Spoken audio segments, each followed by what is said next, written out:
Hey guys, and welcome to Amaz's Mean Streets of Gadgetzan full set reveal. So, what we're gonna do in this video is that we're gonna analyze each of these cards and give them each a 5-star rating. So we have to go over some rating system, and then we're gonna go over some a few things as well. So let's start with the 5-star rating, right? So what it means to be a 5-star card would be basically meta defining. Okay, that's like the level of the card, such as Emperor Thorzon, such as Jessica Trueheart, and Babbling Book. Like, these cards actually define the meta, right? They actually make the decks what they are, and they're super strong in the power level, and also what draws you to play that specific deck. A 4-star rating would be a core card. Like, it's a very important card in that deck list if you're playing the archetype, such as Ravaging Ghoul, Living Roots, and Imp Gang Boss. Like, those are pretty good example of 4-star cards. At 3 stars, we have the good cards, such as the Curator, Ironforge Portal, and Keeper of Uldaman, cards that, you really want to consider putting in your deck, and sometimes you cut, but they're just, generally good filler, I guess, in your 20th to 30th cards, something like that. But then you have your 2-star situational cards, like Virmen, and Tomb, and Shadowcaster, where, sometimes you put it in depending on, your play style or depending on the meta or stuff like that. Like, they're not super strong, and they're strong in very specific times of, the metagame. Then you have your 1-star cards, which are just bad, like Wicked Witch Doctor, Nexus Champion Sarad, and Chromagus. And these cards usually don't do enough to warrant their mana cost or a card slot, right? If they get removed, they don't do anything, or their effect is too gimmicky and stuff like that. And then, of course, you just got your 0 garbage cards like Amgam Rager, Pantry Spider, and Shatter, and those are pretty self-explanatory. Good. So let's get right into it. We're gonna start with the Grimy Goons first. The Grimy Goons consist of the Hunter, Paladin, and Warrior. So we're going to look at those class cards first, and then we're going to go into each faction. So for Grimy Goons, we actually have the hand buffing mechanic, where there are a lot of cards that buff their minions, especially in their hand. Some buff weapons and whatnot, but usually they buff their minions. So the first Grimy Goons card is the tri-class faction. It's the Grimestreet Informant. It's 2 mana 1/1. And it has a battle cry. You discover a Hunter, Paladin, and Warrior card. Very important to note is that you always get 1 Hunter card, 1 Paladin, and 1 Warrior card to choose from. So very similar to Novice Engineer, obviously. And the difference is you draw from a subset of cards instead of drawing from your deck. And usually that's not as good, because you want to draw from your deck. You're not going to put bad cards in your deck, right? You always get pick good cards. The fact that you're getting a Hunter, Paladin, or Warrior card is a little bit too similar, you get what I mean? Like, all these classes play weapons, so it's not like if you discover a weapon, it's going to be super good. And, most of these classes have good removal and, like, good... the classes are very similar. I guess it would be pretty cool if, Hunter gets, like, an armor card or something, but it's really not necessary. So I don't feel like this card is going to be that good. I think it's just going to be, like, a 1-star card. Like, I just rate 1-star. It's probably just bad, because you just want to draw cards from your own deck, and discovering something that is such a large subset of options is going to be very odd. And sometimes you get like Bolster and like, Flare as options, and you're not even playing against a secret class, and it's just like not that good. So yeah, I wouldn't say that this card is going to be too good. Next card, we have the Grimestreet Smuggler, which is also the tri-faction. 3 mana 2/4. Battle cries, it gives a random minion in your hand. +1/+1. It's a 3 mana 2/4. The stats are very low for this one. And when we look at the other cards in the set, there's going to be things that do this effect better, right? Sure, if it works, it's like a 3 mana 3/5 worth of value, and it's really good. But there are already 3 mana 3/5s in the game already, such as the Blackwing Technician. And that doesn't even see too much play, right? There's like way better options at 3. So I don't think this is going to be too good either. There are much better options if you do want to use the hand buffing mechanic. So I'm just going to give this 1-star as well. Probably not going to see this too much. And then we have the big guy, the Dawn Hand Cho, which is the legendary Grimy Goons leader, 7 mana 5/6. It battle cries, gives a random minion in your hand +5/+5. Now this buff is very, very big. You know, usually you want to buff minions in your hand that has some sort of effect, such as charge or taunt or divine shield or something like that. And a +5/+5 buff is very, very big. The price to pay, of course, for this card is that you're playing a 7 mana 5/6. And usually you never want to do that, right? It's like such a big loss on tempo. And in Hearthstone, tempo is insane, right? I mean, looking back at the Secret Paladin days, you know that playing on a curve and, you know, just having the best minion every single turn is just insane. And, you know, if you play Dawn Hancho, you're going to actually screw yourself up a little bit for turn 7. But then you actually get to have a better, hopefully, better turn next turn, because as a whole, this card is kind of like a 7 mana 10/11 if you use it correctly. And it can even be better than that, because if you buff a Corcoran Elite, for example, that's really, really good. I would probably rate this a little bit on the, you know, normal end. Like, I would probably give it a 3 stars, like give it a good kind of rating. I don't think it's gonna be like a core card or anything, because at the end of the day, it's like a random minion. And when you run these type of decks, such as you want to buff your minions, you might be buffing a minion that is a minion itself, like it's a buff minion as well, and then you kind of waste it, right? You want to actually target very specific minions. So I'm guessing like charge is like the best target you want to put these effects. And the fact that it can actually miss because it's random minion kind of concerns me. So I'm just gonna rate this a 3 and leave it at that for now.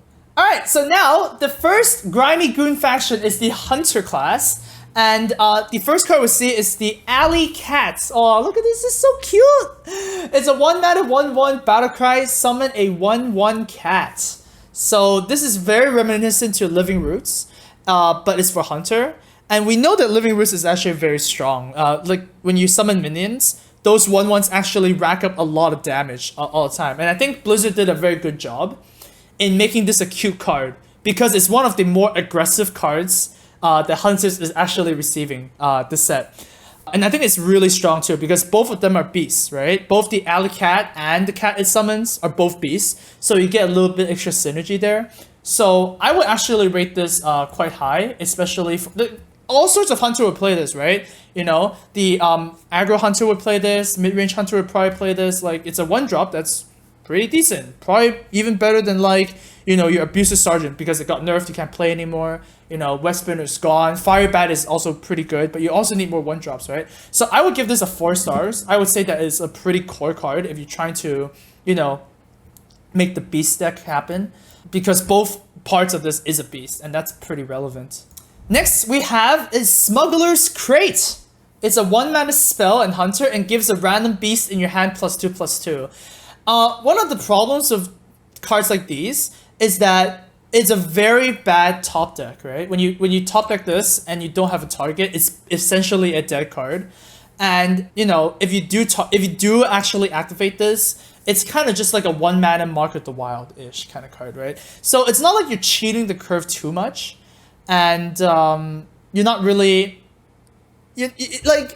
you're not really cheating it too much. It's a fair card if it works, and if it doesn't work, it's terrible, right? Like, why would you ever want to top deck this card if you have no beasts, right? And what if you have like a bunch of weapons and this card and you can't actually play this card? Like, I feel like this is like super clunky, and I'm just gonna give this a 0, like a garbage. Like, you're never gonna see this in Constructed, which is fine, because like Hunters want to be more proactive, and playing a 1 mana 2/1 is much better than playing a 1 mana give your next card +2/+2. Next we have the Shaky Zipgunner. 3 mana 3/3 for Hunters. A Death Rattle gives a random minion in your hand +2/+2. So a couple of you know, notes about this card is that it's not a beast, and then the Death Rattle also buffs a random minion in your hand, so not only beast, right? It's really cool that this is a Death Rattle card, because there are a few ways that Hunters can make use of this, right? The first way is very simple.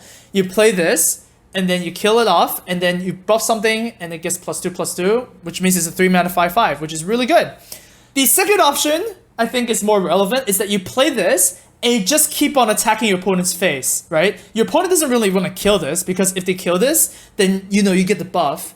So why not just play this as a 3 mana 3/3 that just hits your opponent's face over and over again, you know? So there's actually two interesting ways of this card, like two interesting dynamics. I'm gonna go ahead and give this like a 3. I don't know if it's good enough for a 4, but I'm gonna give this a 3. It is a good card, and you would consider it. But I think buffing a specific beast in your hand would be better, because we're gonna actually see some of the beast card, some of the new beast hunter cards that they're getting is really strong and to get the buff. And you know, the random minion text is kind of a little bit weird, and but it's still a solid card. Like 3 stars is a good card. It is a good card. But at the same time, the 3 mana slot at Hunter is also very stacked, right? You got Kill Command, you got Animal Companion, you got Eagle Horn Bow. Like, can you really fit this as well? That's the question. We have a new secret for Hunter. It is the Hidden Cache secret. After your opponent plays a minion, give a random minion in your hand +2/+2. So it's kind of like a snipe, but it doesn't kill your opponent. It buffs a minion in your hand. This seems really, really bad.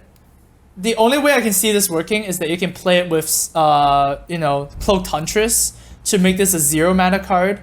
And a 0 mana secret that gives your minion +2/+2. Like, that doesn't seem like a card I want to play either, right? And if you're playing Cloaked Huntress, it's very rare that you also have a minion in your hand to buff it, right? Usually you just have a lot of secrets, a lot of burn, and Eagle Horn Bows and whatnot. So I'm gonna be giving this a 0. I just don't see this game played. It's not a good secret. Trogg Beastrager, on the other hand, is much more exciting. It's a 2 mana 3/2 Trogg, not a beast, okay? But it has a battle cry, which means it happens immediately, right? Gives a random beast in your hand +1/+1. Now, it's very important that this actually has a beast tag, which means that, say you have 2 Trogg Beastragers in your hand, you play one of them, this will not buff the other Trogg Beastrager. It'll buff one of your beasts instead. And we're gonna see why that's really important. I'm just gonna say that this is a very good effect. We have a lot of 2 mana minion cards in Hunter that are not really utilized too well right now. Like, Hunters right now are forced to play King's Elec, which kind of doesn't work sometime. And they're also forced to play Huge Toad because they really don't have a lot of good 2-drop options. I mean, Kindly Grandmother is really the only one, right? And if your opponent doesn't really interact with Kindly Grandmother, it's just a 2 mana 1/1. So I'd say that this is a very good 2 mana Hunter card, and I'll give this a 4 stars. Like 2 mana 4/3s are very playable, right? Totem Golem is a very playable card. And this is also a 3 attack, which means it's very, very aggressive. So I like this card. I think Hunter's gonna be pretty happy with this. And partly why you want to buff your beast cards is because of this reason. We have Dispatch Kodo, 4 mana 2/4 beast, Battlecry. It deals damage equal to this minion's attack. So you can kind of imagine this, you know, having Divine Shield in charge and just attacking whatever you want, right? I mean, the Battlecry is a deal damage kind of thing, so you can target a face, which is very important. And the fact that this has the beast tag is really good. So, you know, you use the previous cards like the Grimy Goons mechanics, buffs this to really high. Like, even if you buff this by +1/+1, it's a 4 mana 3/5 that attacks something for 3 damage. That's a fire elemental at 4 mana. That's really strong. Okay, and also, say you don't buff it, okay? Say you just play as a 4 mana 2/4 and it deals 2 damage. Does that remind you of a card that got nerfed recently? Yes, Keeper of the Grove. Keeper of the Grove was so strong because it's a 4 mana 2/4 that deal 2 damage. It just wrecked Zoo so much. It was, back then, the only way Druids can beat Zoo was if they coin Innervate, use Keeper of the Grove, and kill their Flame Imp. And now Hunters actually have access to this card. And it can actually get better than the Keeper of the Grove if you buff its attack. Like, this card is very, very exciting. And we know that Hunters actually have not a lot of good plays at 4. Like, right now we have Howlmaster, which some Hunters actually cut because, you know, it's not consistent enough. You actually don't have a beast on the field too much.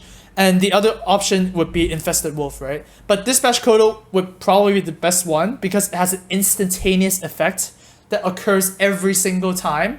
So I would actually give this a 4 stars. Like, very, very core card. I think it's gonna make the cut, and I think it's gonna be very powerful. And mid-range Hunter will want to play this card. Speaking of insane cards, now we have Rat Pack. Rat Pack is a 3 mana 2/2 Hunter card with Death Rattle. Summon a number of 1/1 rats equal to this minion's attack. So, okay, let's look at this. Let's compare this to cards we already know, like Harvest Golem, right? Harvest Golem is a 3 mana 2/3 that when it dies, it summons a 2/1. So this is very close to that because, you know, 3-mana 2/2 that when it dies, it summons 2/1/1s. Like, that's pretty good, right? It's 4/4 worth of value. However, because this is Gadgetzan, you actually have the Grimy Goons mechanic. You can also use like stuff like, you know, Houndmaster to buff this guy's attack and actually summon 4 rats if it gets to 4 attack when it dies, right? Like, dude, the power level of this card is super, super, super high. The only thing holding this card back, I think, is that it costs 3 mana. Like, once again, like I said, the 3 mana curve for hunters, you just have so many options of 3 mana now that you don't know what to do. It reminds me of vanilla Paladin, where Paladin had like a lot of 4 mana cards, True Silver, Kings, and, you know, Consecration, that they often get really stuck in like deck building. But man, the power level of this card is super strong, and I think it's going to be meta defining, which means that I'm gonna give this card 5 stars. I think it's that strong because, like, the floor of this card is a 3-mana 2/2 that summons 2/1/1s. The floor is insane already, right? Like, Haunted Creeper was such an insane card back in Naxxramas where they were released because, you know, it just kept on pushing 1 damage every turn, right? It's a hunter. This is like double the attack of Haunted Creeper and has a very relevant death rattle. So yeah, this is the first 5-star card we see in the set, and, you know, I predict you're gonna see a lot of rat packs if Hunter is going to be popular. Next card, we have the Piranha Launcher. It's a 5-mana 2/4 new epic weapon for hunters. It has, after your hero attacks, summon a 1/1 Piranha, and the fish is actually a beast as well. It's pretty much confirmed. This is very slow. This is like super, super slow. A 5-mana 2/4 weapon is not good. I mean, if a 5-mana 2/4 weapon is good, then a 4-mana 2/4 weapon is good. And we know that Charged Hammer was never played. Like, it had a relevant death rattle too, right? But nobody played that. It's just, at 4 mana, you need to be playing weapons that have 4 attack. You cannot play weapons that 2 attack. And this is 5 mana. Okay, sure, every time you attack, you get a 1/1. So effectively, you have 4 1/1s that deal 2 damage, kind of, for 5 mana. But you also have to do, it also comes like every turn, you get what I mean? It's like so slow. A hidden power of this effect is that, say you have an empty board and you have a Piranha Launcher equipped, right? You can actually attack with it and then you get to summon a beast. So with this weapon equipped, you always kind of have a beast. But how relevant is that anyways? No, I don't think it's going to be relevant. I think it's way too slow. You might as well hero power at turn 5 anyways and just play a 3-drop. You get what I mean? Instead of equipping Piranha Launcher. So I'm going to give this a 0 out of 0 stars. I don't think it's ever going to be played. And then finally, we have the Hunter Legendary. It's Knuckles. 5-mana 3/7 beast. After this attacks a minion, so minion only, it also hits the enemy hero. So it kind of has pseudo Wind Fury in a sense. And it kind of also dodges Taunt in a sense as well. Because if you hit like Ascension, Shieldmaster, it can hit the face as well, so it's kind of like a super Cobra Shot. Kind of actually shows you how bad Cobra Shot was. Oh my god, Cobra Shot was trash tier. But this is a 5-mana 3/7, and 5-mana 3/7 is pretty fine. Like, stat-wise is not bad, right? And with the new Grimy Goons buff, you can actually buff Knuckles to, like, you know, a 4/8, a 5/9, something like that. And then it can start rampaging on your opponent's face quite a bit. Unfortunately, I guess, it's a little bit awkward when you play Knuckles, I guess, because, well, if your opponent hits this, they only take 3 damage. It's not like a tiger, where if your opponent trades with a tiger, they take 5 damage, you get what I mean? And why do you want to hit minions in the first place when you play Hunter? You always want the option to either hit minion or the hero. So if you use Knuckles to hit the hero, you might as well be playing a tiger instead. You get what I mean?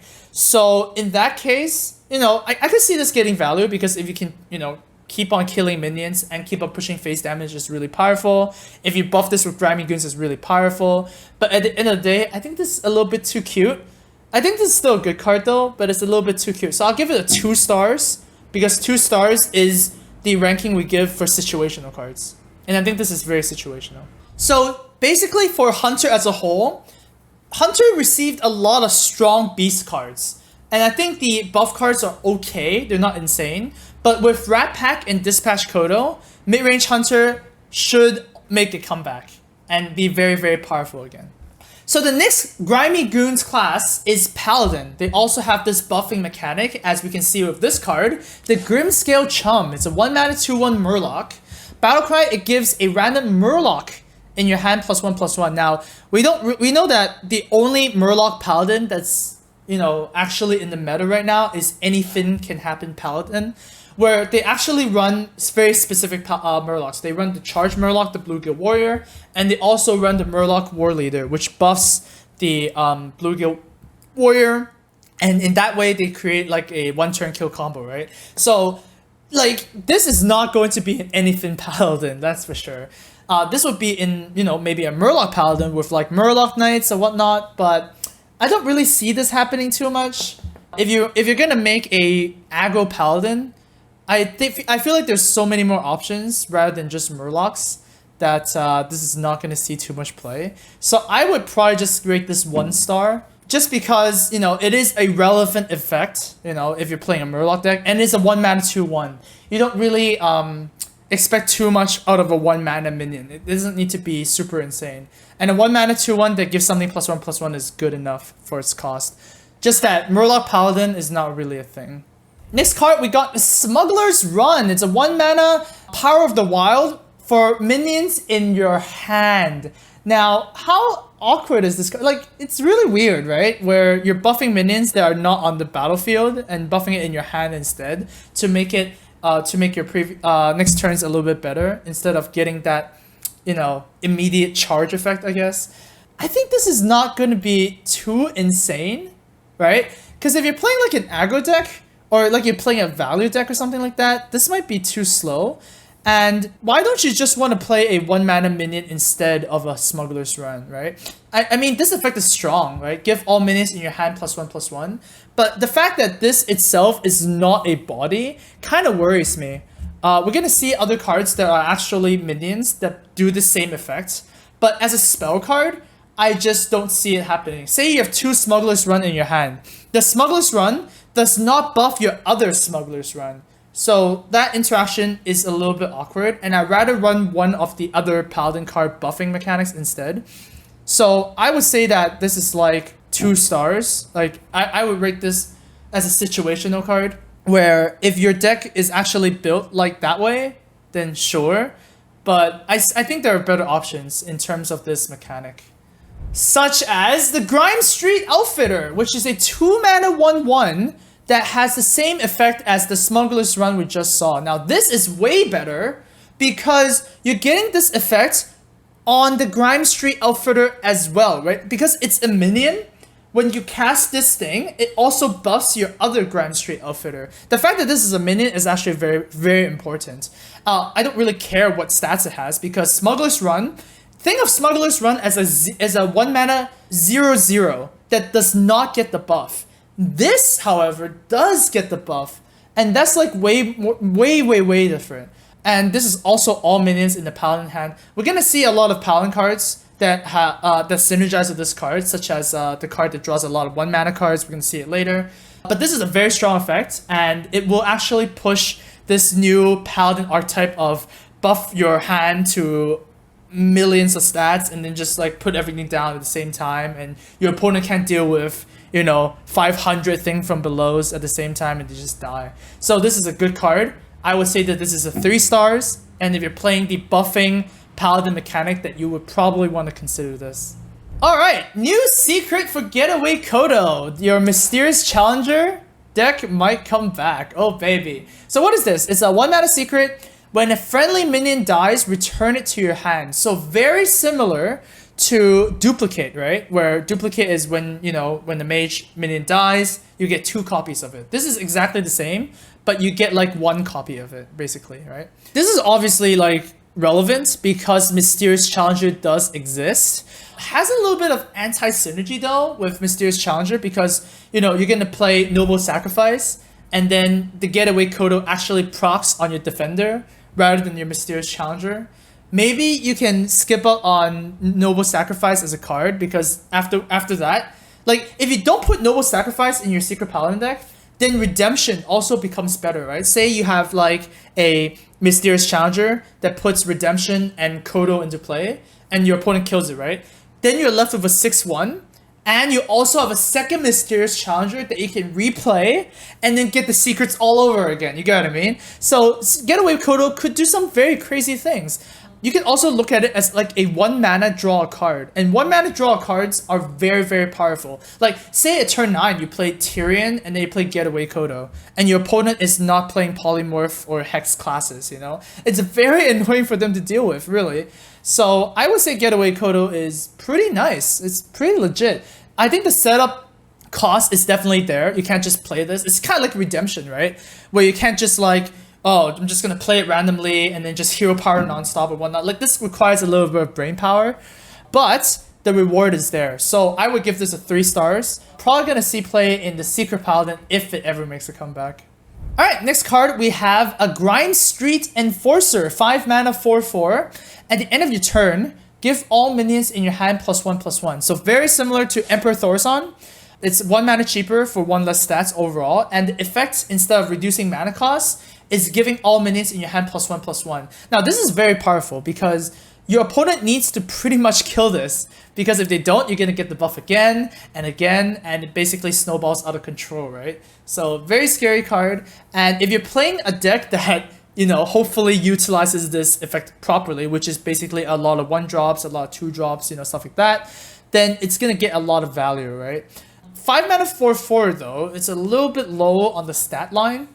There are a lot of 5 mana cards in this set that are just like really, really powerful with a lot of stats. So the fact that you always give value of this card is nice because it says at the end of your turn. So it always have at least 1 activation, right? But the fact that it might not really contest the board that much is a little bit worrisome. However, there is a hidden power to this card, is that if you're playing buff cards, right? If you're playing this buff strategy, Grimestreet Enforcer probably is not going to come down as a 5 mana 4/4. It probably is going to come down as at least a 5 mana 5/5 or even a 5 mana 6/6. And if you think about that, like if you think 1 step ahead, wow, this is actually pretty good, right? If it's a 5 mana 6/6, it's pretty hard to kill. And then every turn that your opponent doesn't kill it, you get more value, right? So I think in that case, it's actually pretty strong. So I would actually give this a pretty high rating right now. I'll give this a 4 stars because as itself, a 5 mana 4/4 is not exciting. But because you're playing this buff strategy, you can make it work, right? It's not just a standalone card. It's a very synergistic deck. And now we got the new 7 mana Paladin card. We don't see a lot of 7 mana cards. It's called the Grimestreet Protector. 7 mana 6/6. It's taunt. Okay, 7 mana 6/6 taunt. That's pretty good already. Battle Cry. Give adjacent minions Divine Shield. Oh my god, like this could actually just win you the game single-handedly if you can set this up properly, yeah? Mid-range Paladins right now are not really a thing because, you know, there's just like so many Shamans, and then there's like, this is basically like a Shaman and Temple Mage meta right now, before Gadgetzan, right? If we ever go into a meta where it's all about value, this is value, right? Imagine if you have 2 4/4s on the field and you need to trade both of them in.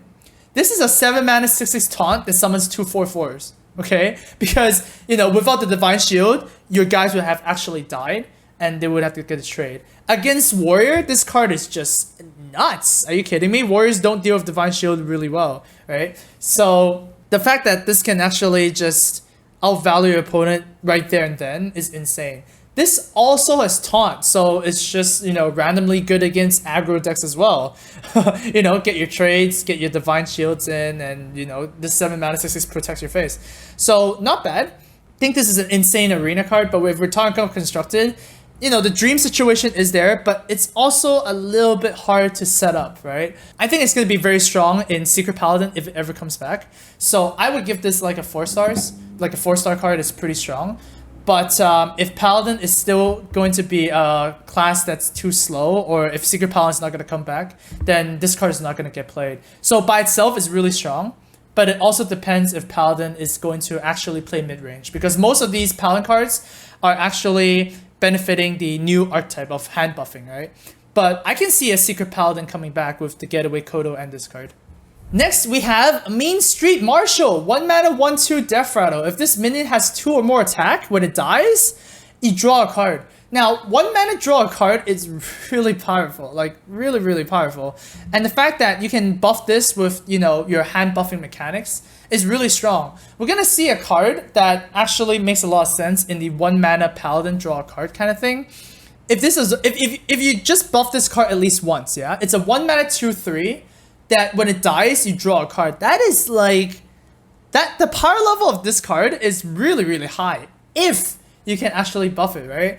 So you don't want to play this in turn 1. It's a 1 mana card that you want to play afterwards, like you want to swarm the board with it. And because, like, you know, there are cards like Divine Favor, and there's like the new Small Time Recruits card that makes this kind of like work, makes this all cycling kind of work. You can also use stuff like Abusive Sergeants. You can use like Direwolf Alpha to activate this as well. But I can see this more in a you know, hand buffing mechanic, and that's really strong. So I would give this something like a I don't know. I'm kind of stuck between 3 and 4. I would give this a 3 stars. I think it's a good card that if you play hand buff Paladin, that you would play this card. But outside of that, you wouldn't play this. Like, you wouldn't play this in mid-range Paladin, for example. There's only like 1 archetype for this. So yeah, I would give this a 3 stars.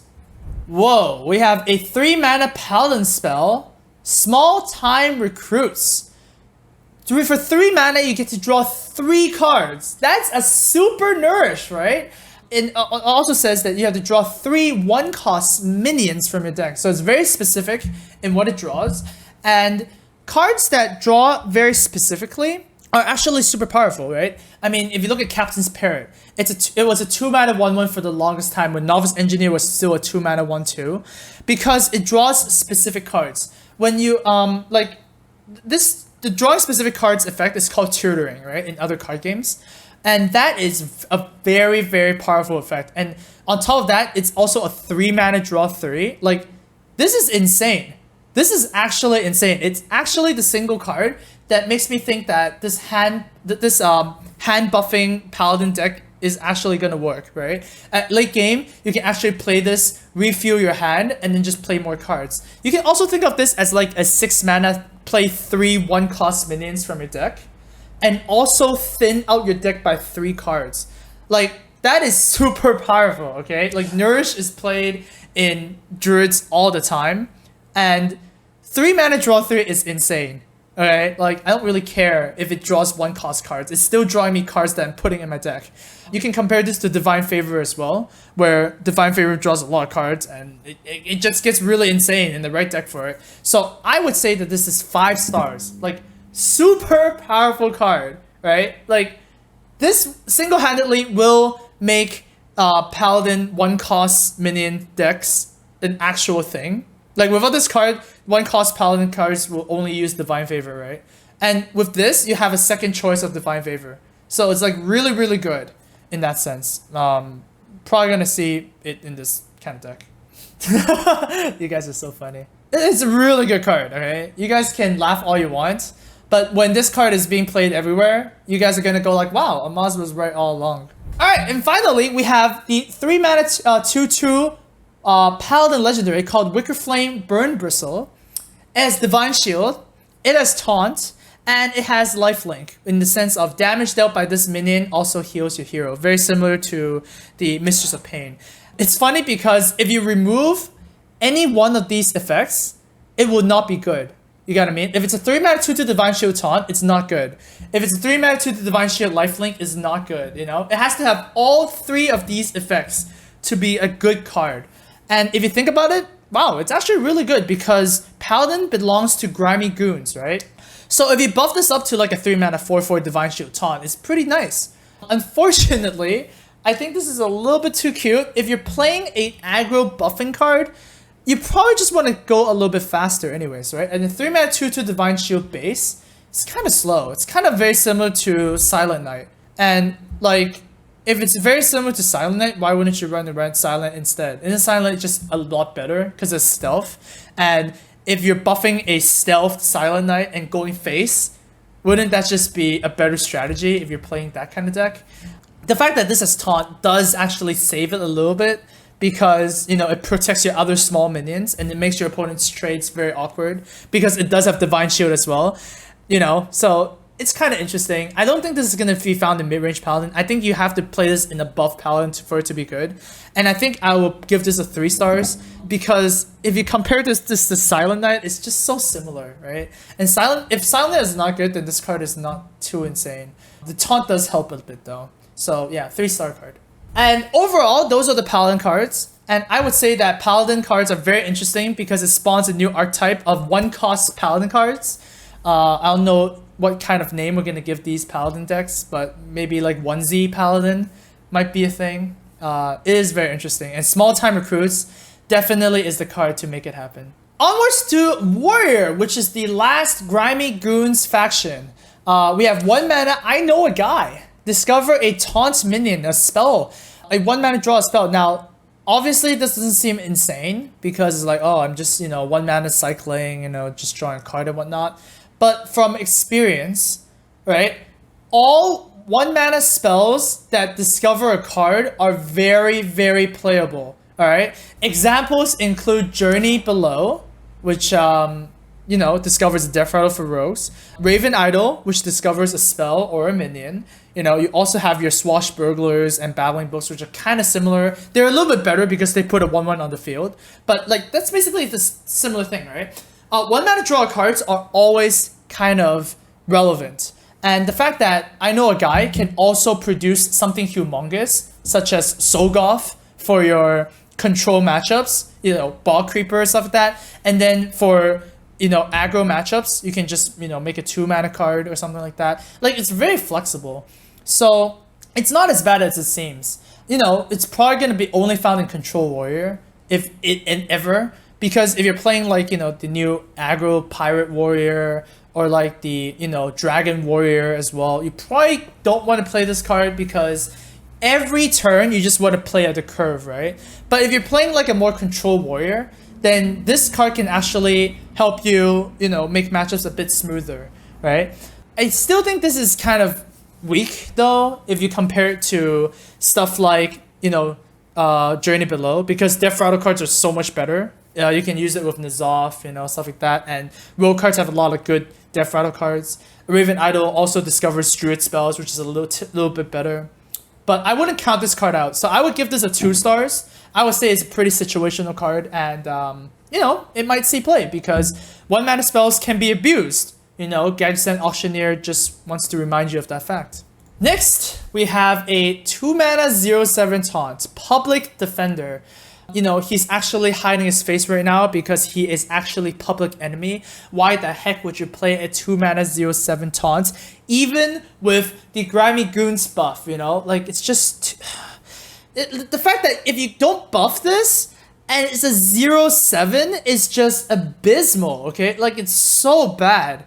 Like, it's so bad, right? For 1 more mana, you can play a 3/4. You can play a Fierce Monkey. And that is just miles ahead of playing a 2 mana 0/7. Imagine if you also... Okay, say you go like, oh my god, I'm gonna just make the biggest buff deck, and this is gonna be awesome. Okay, sure. What happens if you draw this card after you buff all your minions? You just drew a 2 mana 0/7. Good luck with that, bro. Have fun with your 0-star card. Next, we have the 4 mana 4/3 Grimy Gadgeteer. It's pretty cool. As the end of the turn, give a random minion in your hand +2/+2. This being a 3 health minion is a little bit awkward because, well, we do know from Amaz's 3-4-5 rule that 3 mana minions tend to die very, very quickly.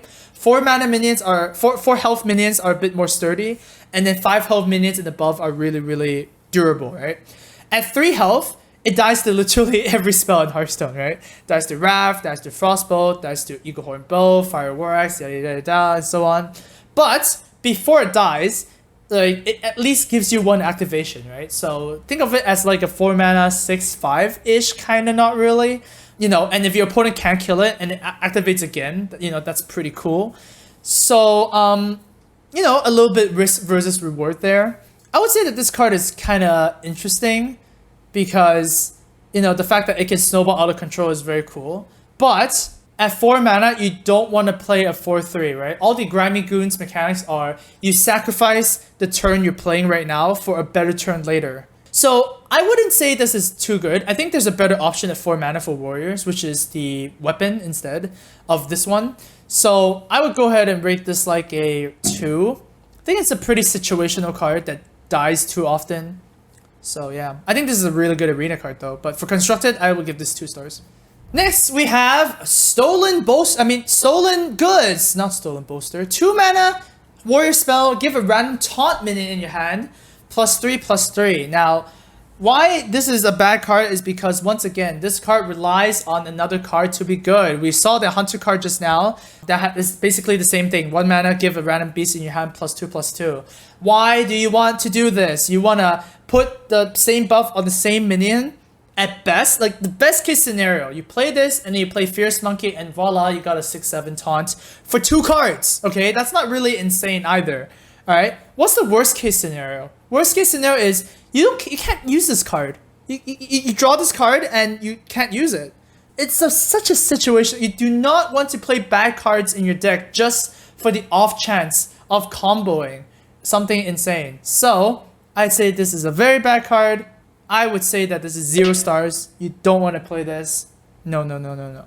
Grimestreet Pawnbroker. It's a 3 mana 3/3 battle cry. Give a random weapon in your hand +1/+1. So there's a, this card is really good. It gives you a free upgrade on a weapon that you don't even need to equip right now, and it's a 3 mana 3/3, so you can just play it. You can compare it to like the Bloodsail Cultist, where it's a 3 mana 3/4 that buffs a weapon that you have already. If you have a pirate, it's very similar to that, and it doesn't have like any tags or anything.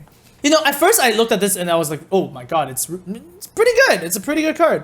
However, the main problem of this card is that, warriors have a lot of good 3-drops already, right? You have Frothing Berserker, you have, Bloodsail Cultist if you're buffing weapons anyways, you use the pirate deck anyways, and you also have Ravaging Ghoul, maybe even Fierce Monkey is a card, so, like, it's really stacked up. And the fact that you also don't have a lot of targets for this card is a little bit troubling. So, like, you're probably not going to buff your Fire War Axe because you probably played the Fire War Axe already.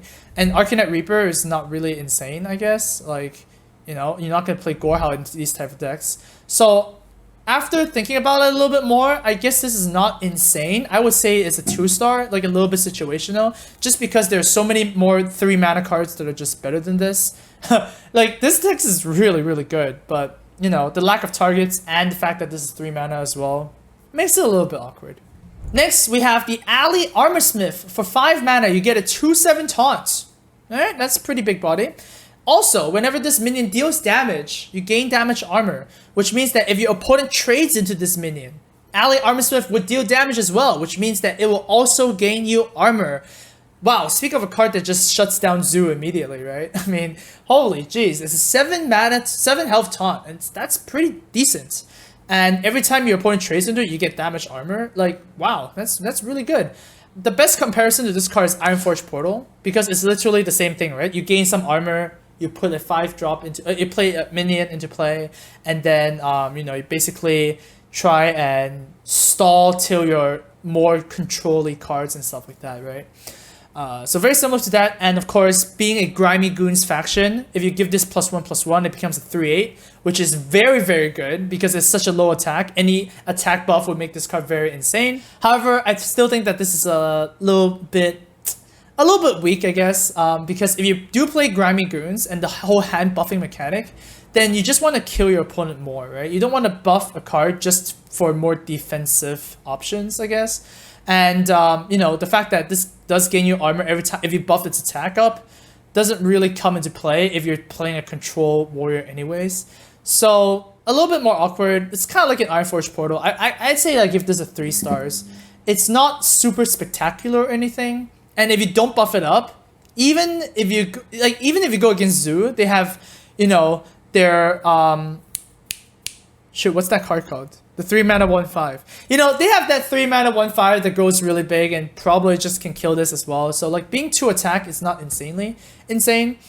But I could see this being the new Ironforge Portal substitute. Sleep with the fishes. Oh man, what? Oh, poor Murloc, man. Chained to the bottom of the ocean. For 2 mana, you get to deal 3 damage to all damaged minions. At first, this looks like a very weird card because, you know, it's such a weird effect, right? It's like, what is this? How I look at it is I kind of feel like, I kind of look at this as like a mass execute, right? It's kind of like 2 mana, cast execute on all minions kind of thing, right? Obviously, it wouldn't kill the Ragnaroses, stuff like that, but if you combo it something with like Ravaging Ghoul, then you get to wipe your opponent's Shaman board, right? Just like, get out of my face, something like that. However, it is once again a combo card, which means it's very, very difficult to pull off. There are not a lot of effects that are good whirlwind effects in right now. The only good one is Ravaging Ghoul, right? You know, you could run Revenge, you could run Whirlwind, and then just play this as well. But once again, if you're missing one copy of either one of these combo cards, it gets really clunky in your hand. So I wouldn't say this is too good. I would say this is like a 1-star. And I would just rate this card like 1 star, and I don't think it's that important to multiple execute something. Like when you need to execute a target, you just need to execute that target. You don't want to execute everything. So yeah, I'll just give this a 1 star. Brass Knuckles, the new 4 mana warrior card. We've been missing a 4 mana warrior cards for ages because when Despite gone rotated out, there was always this little void. What is this? 4 mana 2/3. After your hero attacks, give a random minion in your hand +1/+1. So it's kind of like the Grimy Goons kind of effect, right? Now, how this could become insane is when you can actually give this weapon a buff. Say you play Brass Knuckles, right? And then you buff it up with the Bloodsail Cultist, and then it becomes like a 3/4. You know, maybe you attack last turn, so it becomes a 3/3, and then you just keep punching face with it, and then you keep on, you know, buffing your hand in your minion. Like, that's a lot of value if you think about it like that, right? Another way to think about this is like a 4 mana deal 2 damage 3 times, and then buff a minion in your hand +3/+3. So it's interesting. Obviously, the power level is nowhere near War Axe, but you can't really compare it to War Axe. And, you know, warriors kind of run 2 weapons right now, right? They run N'Zoth's First Mate, and they also run Fire War Axe. Whether they want to put Brass Knuckles as well remains to be seen, because the N'Zoth's First Mate Rusty Hook is actually 3 durability. So it's actually super high durability, and like you don't want to really replace your weapons too much, right? So I'd say this is an okay card. Like, I give this a 3 stars. I think it actually has potential, but you know, you might cut it for something just better. You know, you do need when you play these kind of buffing warrior cards, like probably like aggro pirates or something like that. You do need cards that, you know, go face at the end, like charge minions, and like, you know, playing a 4 mana 2/3 weapon doesn't necessarily speak damage to me. And finally, we have Hobart Grapplehammer, the 2 mana 2/2 warrior legendary. Battlecry, give all weapons in your hand and deck +1 attack. So everywhere, wherever your weapon is, except on the battlefield, it gets +1 attack. As a 2 mana 2/2 legendary, this seems kind of underwhelming, honestly. When it first revealed, I thought it was +1/+1, and I thought it was insane. No, it's just +1 attack. So that's very important. And you know, a 2/2 for 2 is not exciting as well when you have, you know, Alex Strauss's Champion, when you're Fire War Axe, you know, stuff like that. And yeah, giving your weapons +1 attack isn't especially like insane either. Like, why wouldn't you just run a 2 mana 3/2 and give itself +1 attack? Just have it immediately, you get what I mean? And how many weapons are you going to play to actually have this effect a lot? Like, are you going to be playing 2 Fire War Axes, you know, 2 Arcana Reapers, 2 the new Thorium Knuckles or some Brass Knuckles or something like that? Like, I'm not really sold on this card. I'm just gonna give this a 2 stars, because it doesn't even affect N'Zoth's First Mate. N'Zoth's First Mate is a minion, right? It's not even a weapon. So giving them just +1 attack is not enough value for me to want to run a 2 mana 2/2. Alright, and that is all the warrior cards. Warrior is getting some pretty interesting, I guess, control-ish cards and a lot of, you know, hand buffing cards. I think it's interesting because like Pirate Warrior might be a thing with all the new Pirate cards, but then you can't really see them from the class cards right now. We'll look at them later. Alright, so the next faction of cards that we are gonna get is the Jade Lotus. They include Druid, Rogue, and Shaman, and together they have a lot of interesting mechanics in terms of Jade Golems. But first, we're gonna look at their tri-class cards, okay? The first one is the Lotus Agents. 5 mana, 5/3, battle cry, you discover a Druid, Rogue, or Shaman card. Very similar to the Ethereal Conjurer, if you may, because that was a 5 mana 6/3 discover a mage spell. The fact that this discovers a Druid, Rogue, or Shaman card is a little bit troublesome because, you know, as a Druid, you sometimes don't want to play Rogue cards. Like, why would you run Conceal and Blade Flurry and Deadly Poison and stuff like that? And as a Rogue, do you really want Shaman cards? Like, they don't really mesh together well, right? At least not just by looking at this. And you're also playing a 5 mana 5/3 when you can just play like Azuric that draws a deck from just a card from your deck instead, which is arguably stronger than discover a card. So I would say that this is probably really bad and I wouldn't want to run this. It's just that the cards don't really mesh together well. So I would give this like a 1 star. Just don't think this is going to happen. Next, we got the Jade Spirit. We're going to be introduced to a Jade Golem mechanic where, you know, Jade Golems are basically vanilla creatures that have the same attack and health. So, and then it gets stronger as you summon more. So the first Jade Golem is summoned as a 1/1. The next Jade Golem is summoned as a 2/2, and then a 3/3 and so on, right? So basically, it rewards you for playing more Jade Golem cards. And when you make a Jade Golem deck, you're pretty much going to press every single Jade Golem card there is because there's no reason not to, okay? Anyways, this is the tri-class card, so you can put it in, once again, either Shaman, Druid, or Rogue. Jade Spirit, 4 mana 2/3, it summons a Jade Golem.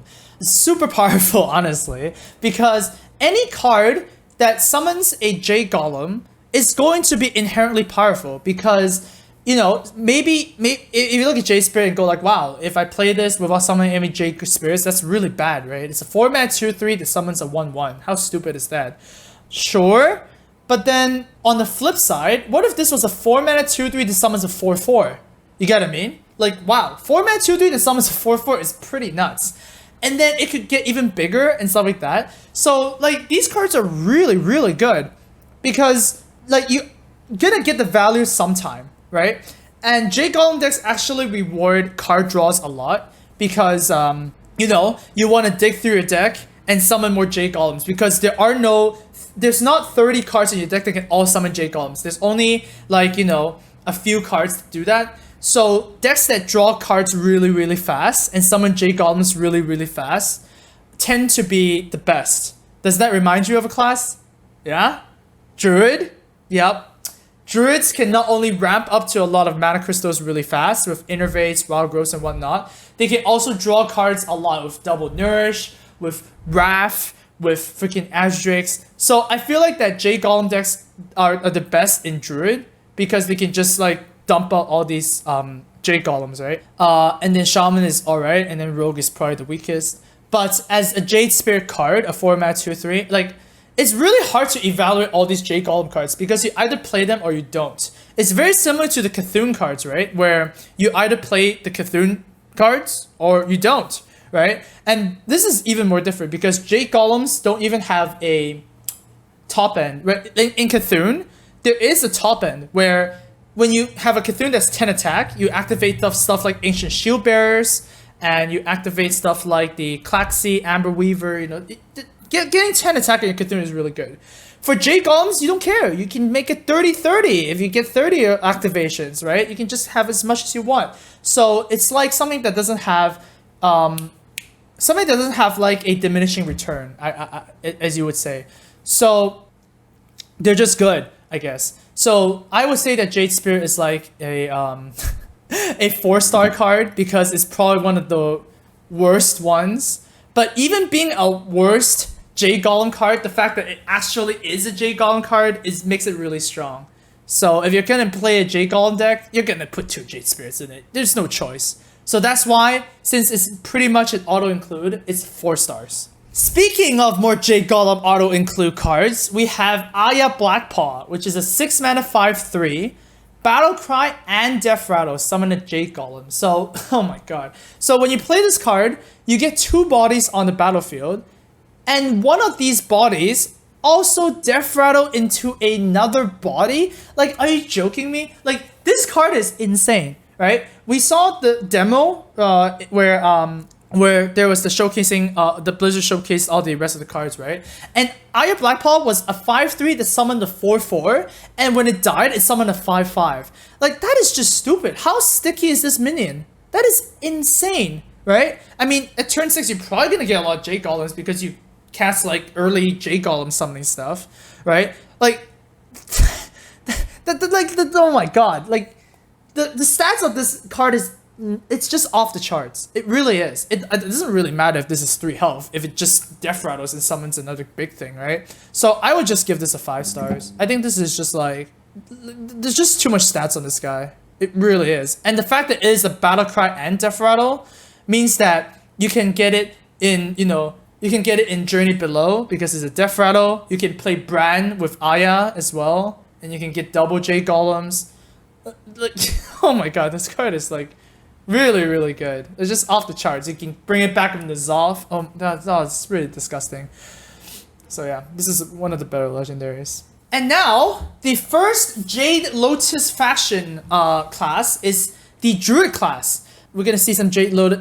We're gonna see some Jade Golem summoning cards and some other cards as well, such as Mark of the Lotus. It's a 1 mana.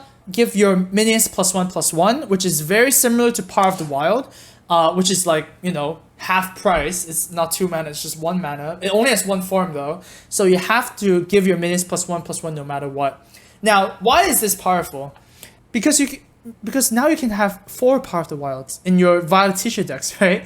I mean, Violet Teacher decks, you know, there was a thing where it's not even just token decks, right? Like, Token Druid was kind of a thing. It's not really a tier 1 deck, but there was a deck where, you know, there are Druids that play Violet Teachers, that play a lot of spells, and then they played Yogg Saron as a win condition, back when Yogg wasn't nerfed, right? Now that you can play 4 Mark of the Wilds, that can get pretty insane for your Violet Teacher shenanigans, alright?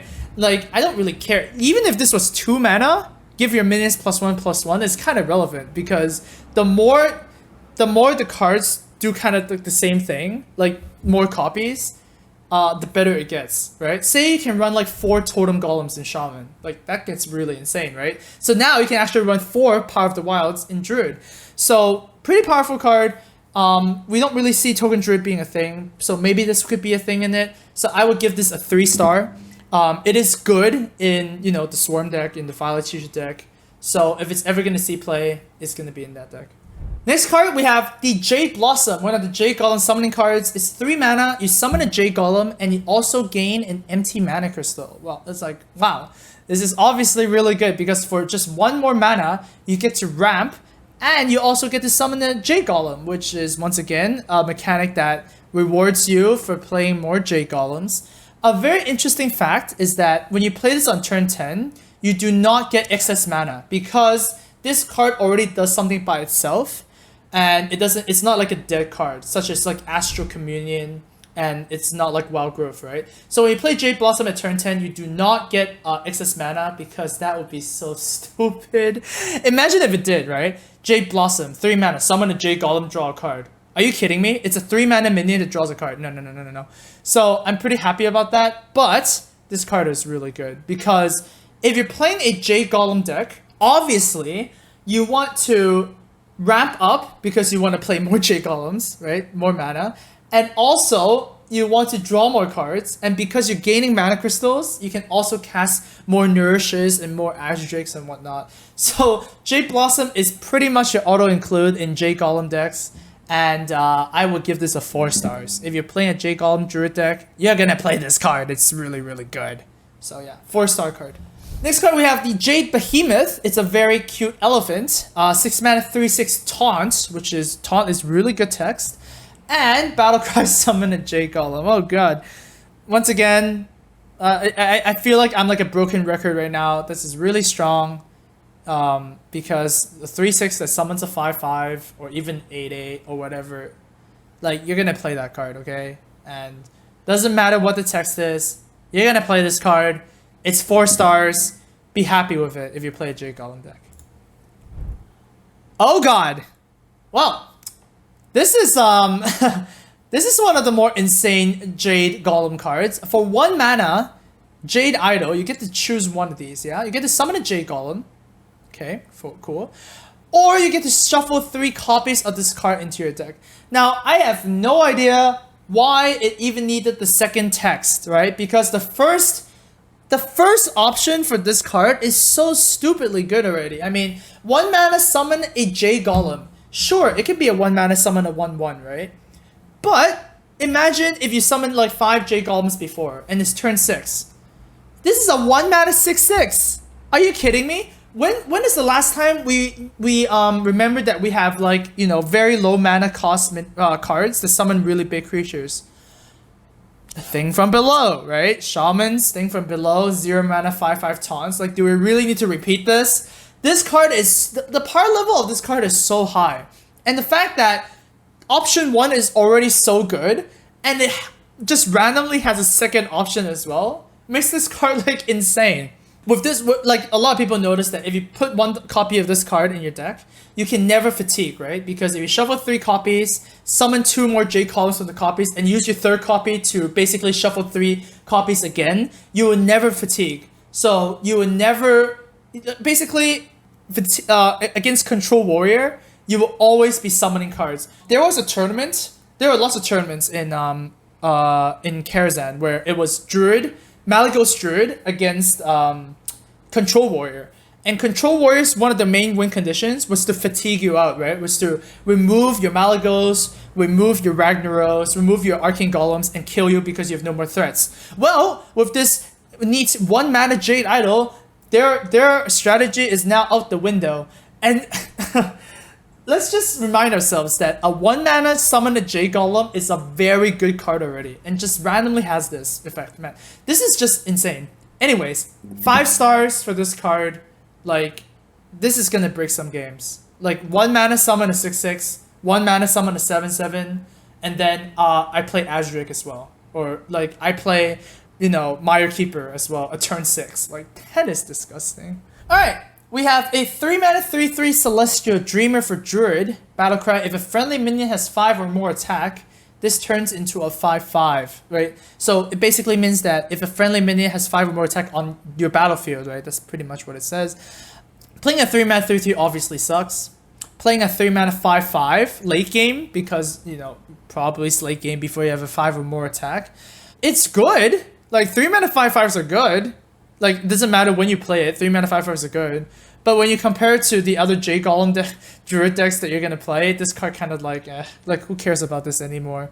5 attack minions are also very hard to come by, because like you have to get to like Ancient of War territory for a 5 attack minion. Druid the Claws are not really 5 attack. You know, the Beast Druids are not really 5 attack. So very hard to actually proc this. But if you can, it's really strong. 3 mana 5/5 is really strong. But nah, Jade Golem Druid is just much better. So I don't think this is going to be relevant at all, honestly. So I would give this a 1 star. I would say that this is just a bad card. Virmen Sensei, 5 mana 4/5. It's a rabbit that battle cries, give a friendly beast +2/+2. So once again, we're trying to push the beast archetype. However, this is a very bad one because it's not a beast itself. I guess rabbits are not beasts for some reason. That's just very weird to me. This card is very similar to Wild Walker, where it was a 4 mana 4/4 that gives a beast +3 health, and that never saw play. I mean, beast decks wouldn't even want to play that card because it's so situational, and the fact that if it misses, it's just a 4 mana 4/4. Same freaking thing with this card. It's a 5 mana 4/5 if it doesn't work, and if it works, then hallelujah, you got a 5 mana 6/7, which is like whatever. Who cares about a 5/7 6/7 when like you have much better options, right? So, no, I would say that this is really bad. I would give this 0 stars, actually. I actually don't see this played at all in Constructed. Like, Beast Druid might be a thing with Menagerie Warden. It would not include Virmen Sensei. Pilfered Power. Very weird Druid ramp card. It's for 3 mana, you gain an empty mana crystal for each friendly minion. And from what I understand it, you do not get the excess mana unless you have a minion on the battlefield, because you're not actually activating this card if you have no minions. very weird card, right? Because what's the dream situation here? The dream situation would be like, you know, instead of Astral Communion, you play Pilfered Power, and then you play it when you have Living Roots at the early turns or something like that. So you play Living Roots, you coin out Pilfered Power, and you get double Wild Growths or something. You know, it's like, wow, that's really good. But it doesn't make sense. If you want to ramp, you have big minions, and you don't have small minions. And we have small minions, you don't want to ramp because you just want to play on your curve. And 3 mana play no minions is kind of weird. So this is kind of like the card where, you know, you're trying to accomplish a thing that's not what your game plan is.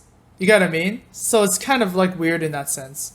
So because of that, I'm just gonna give this like a 1 star. Like, I think it's bad. There might be some really weird Astral Communion deck that comes out of this, like a Pilfered Power deck, but I'm pretty skeptical of that. I don't see this happening. Lunar Visions is a 5 mana draw card for Druids. It's draw 2 cards, so 1 less card than Nourish, and minions drawn this way cost 2 less. So you're basically kind of gambling a little bit because, you know, you could have run Nourish instead. I don't see you running 2 Nourish and 2 Lunar Visions in the same deck, I guess. I don't think that's going to happen. And you're basically betting that if you draw minions, then this is pretty much a 1 mana draw 2, right? Not really good, in my opinion, because as a Druid, you are going to run a lot of spells. Right? Wrath is too good, Swipe is too good, Innervate is an auto-include. So the fact that you're drawing minions is kind of awkward. And even though they cost less, 5 mana draw 2 is not as good as Nourish. Okay, Nourish is a 5 mana draw 3. And when you are playing the draw card strategy, you don't really care about ramping, to be honest. Right? Like, you don't really care about like getting more mana in that sense. And this is also not consistent mana, right? It's only minions. So all of those added together makes it a very awkward card. And I would give this a 2 stars. You know, it's situational. There might be a deck that, you know, this might be good in Beast Druid because Beast Druid runs a lot of beasts. But outside of that, nah, not really. And finally, we have Kun the Forgotten King. 10 mana, 7/7. You get to choose one. You get to gain 10 armor or refresh your mana crystals. This is obviously the new meme of a 0 mana 7/7. There is an added benefit of this card because if you gain 10 armor of this, it's actually pretty versatile, right? I mean, imagine if you're dying against something and you really need the armor. There you go. This actually gives you mana. So how good is this? I'm actually like a little bit skeptical on the power level of this. Like, a lot of people are saying that, oh my god, this is like the best card ever. 0 mana 7/7, right? Has to be good. But then we already have 0 mana 7/7s. Or shall I say 0 mana 8/8s in the form of Arcane Golems. Like, Arcane Golems are good, but are they that insane that go like, oh my god, your opponent can't really deal with it? Like, by turn 10, your opponent probably has something to deal with freaking 7/7s, right? Same thing as Arcane Golems, right? So I wouldn't say this is broken. The fact that you could actually choose to gain 10 armor is pretty nice. And then of course you have your gimmicky cards such as Aviana, and then you can play Kun to get 10 mana, and then 10 mana you can use 1 mana each time to summon a minion. You know, that's kind of cute and whatever. But the fact that at turn 10, your opponent's gonna probably deal with this somehow, makes this not a super insane card or something like that, right?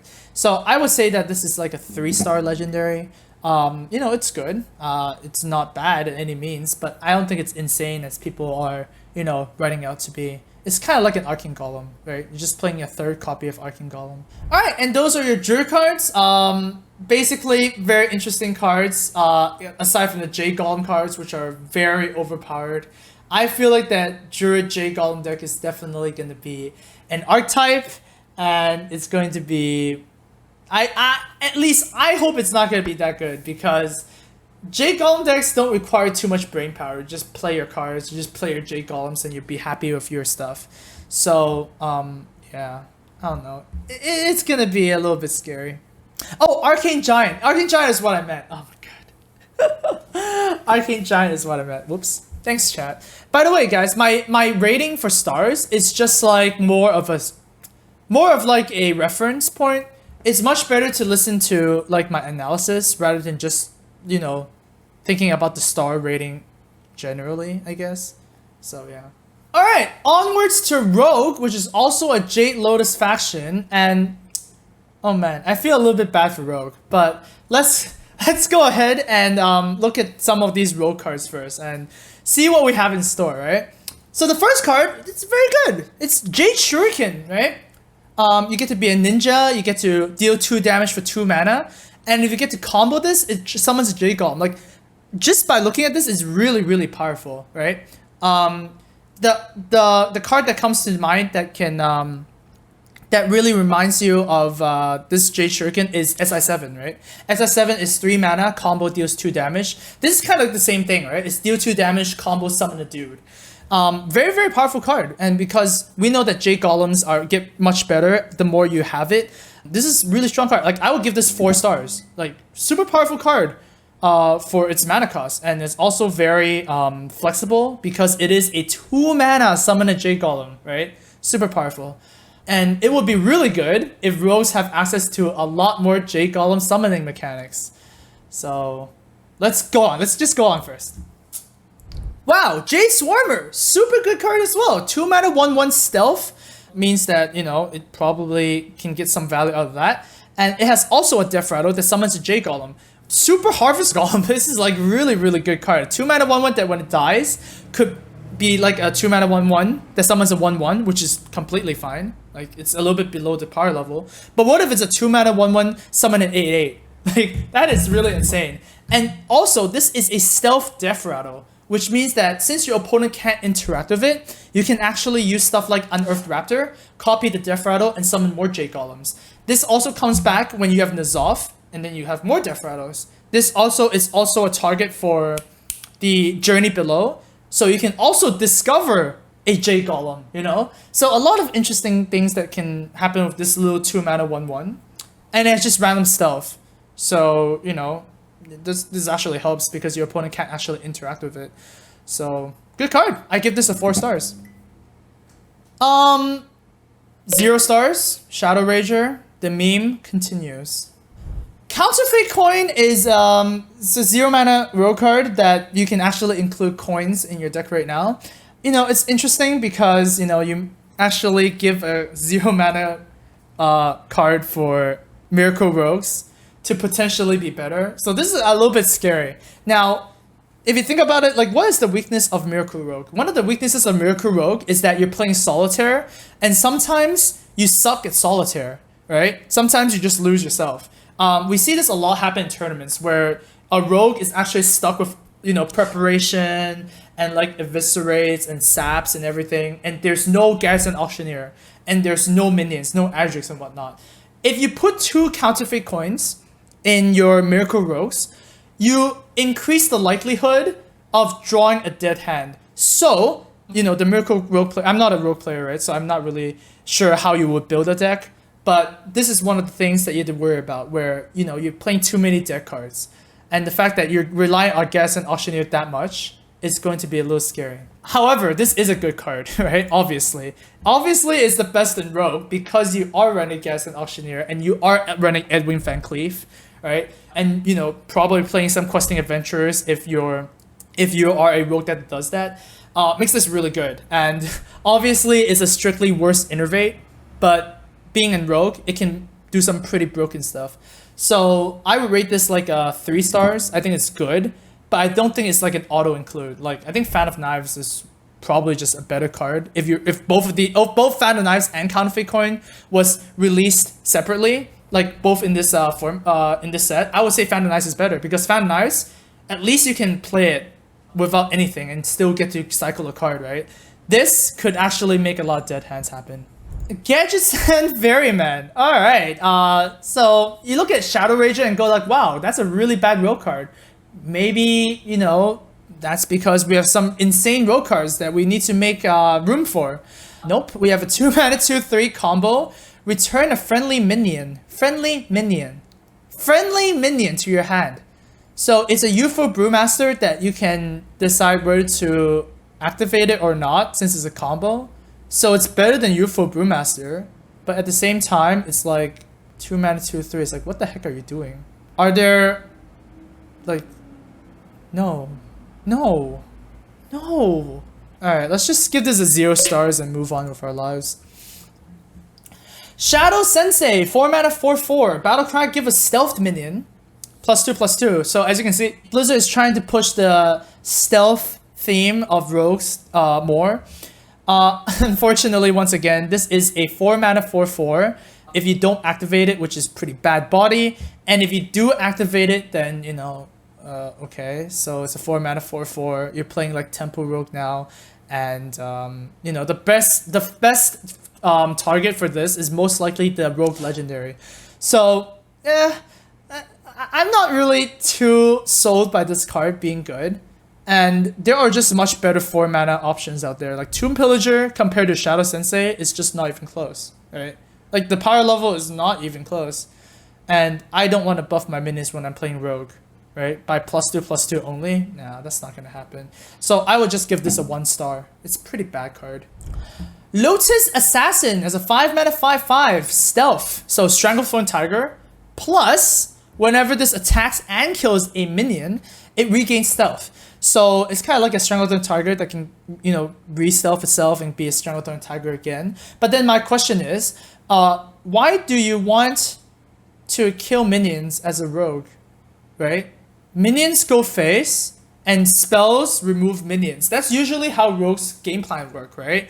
Where, you know, you see a lot of miracle rogues. Sometimes they don't even need to cast their Malagos to kill you or their Leroy or whatever to kill you, right? They just keep on attacking you with your Azure Drakes, right?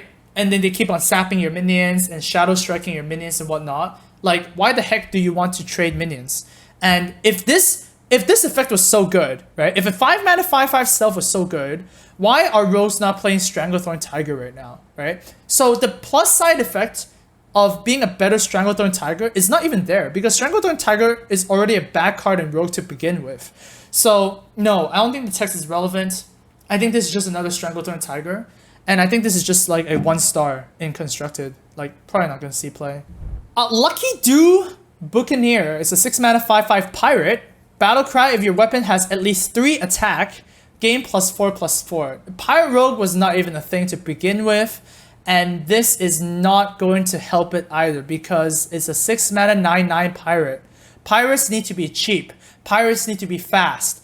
This is not cheap. This is not fast. You're not playing this. And like, you also need to have a weapon that's 3 attack. Are you high? Like, that's not gonna happen. You only have like some activations. You have like Deadly Poison.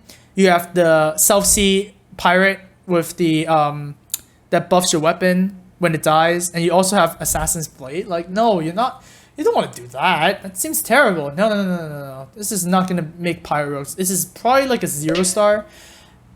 No, this is not happening.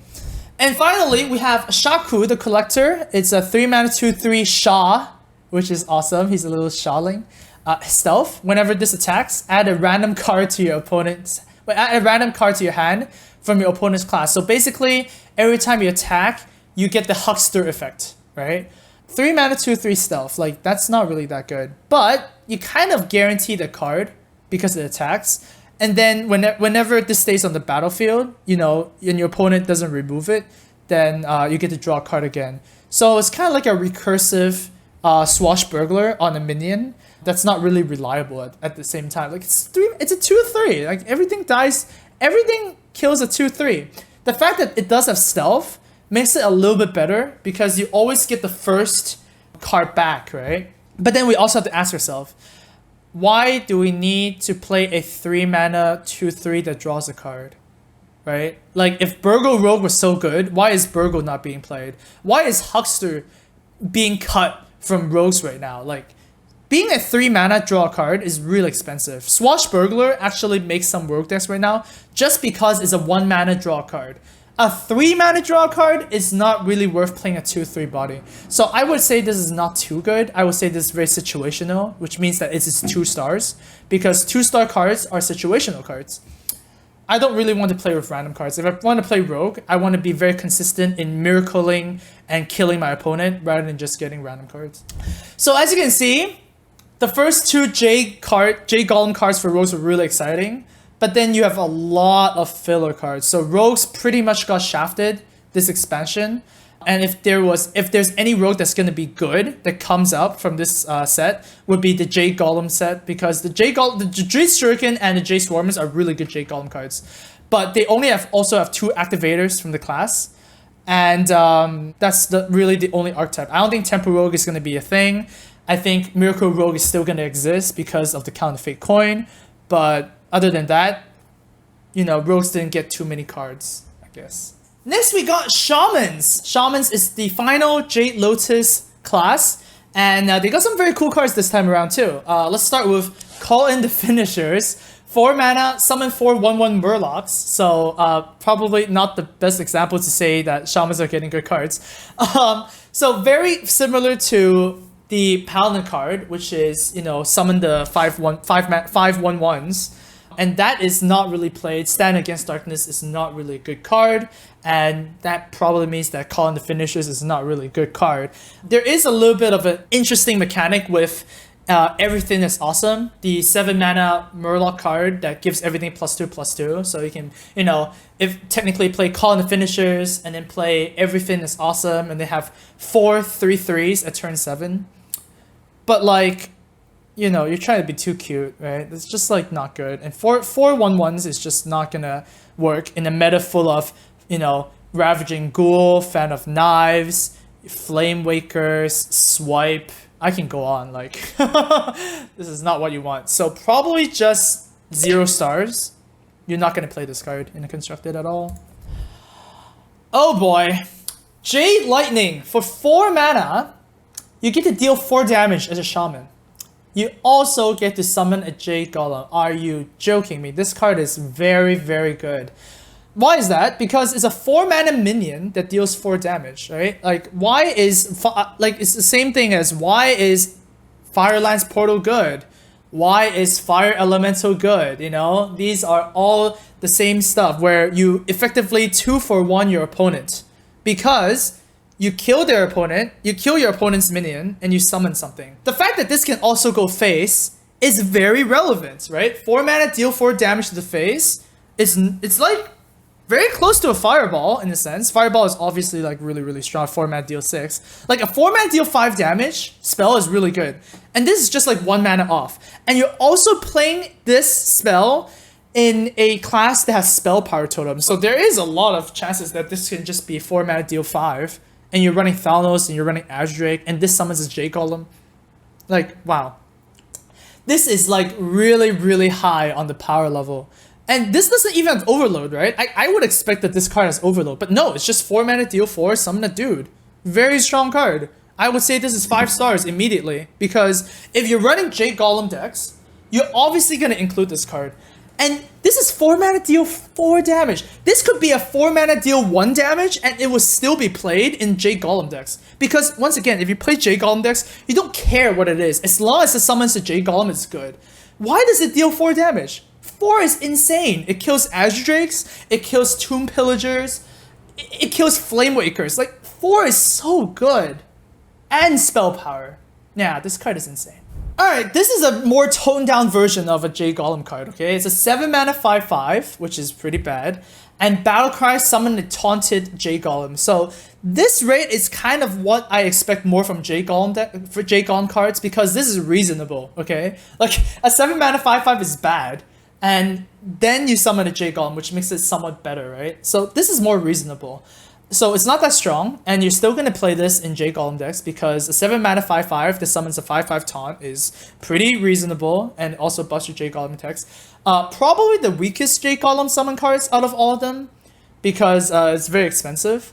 So I would give this like 4 stars. Like, you just can't give any Jade Golem cards lower than 4 stars, because there will be played, right? If you open your deck, if you open your collection and you go to make Jade Golem cards, you just type Jade Golem in the search bar and you click every one. You just can't not play this. If you play Jade Golems, that's stupid.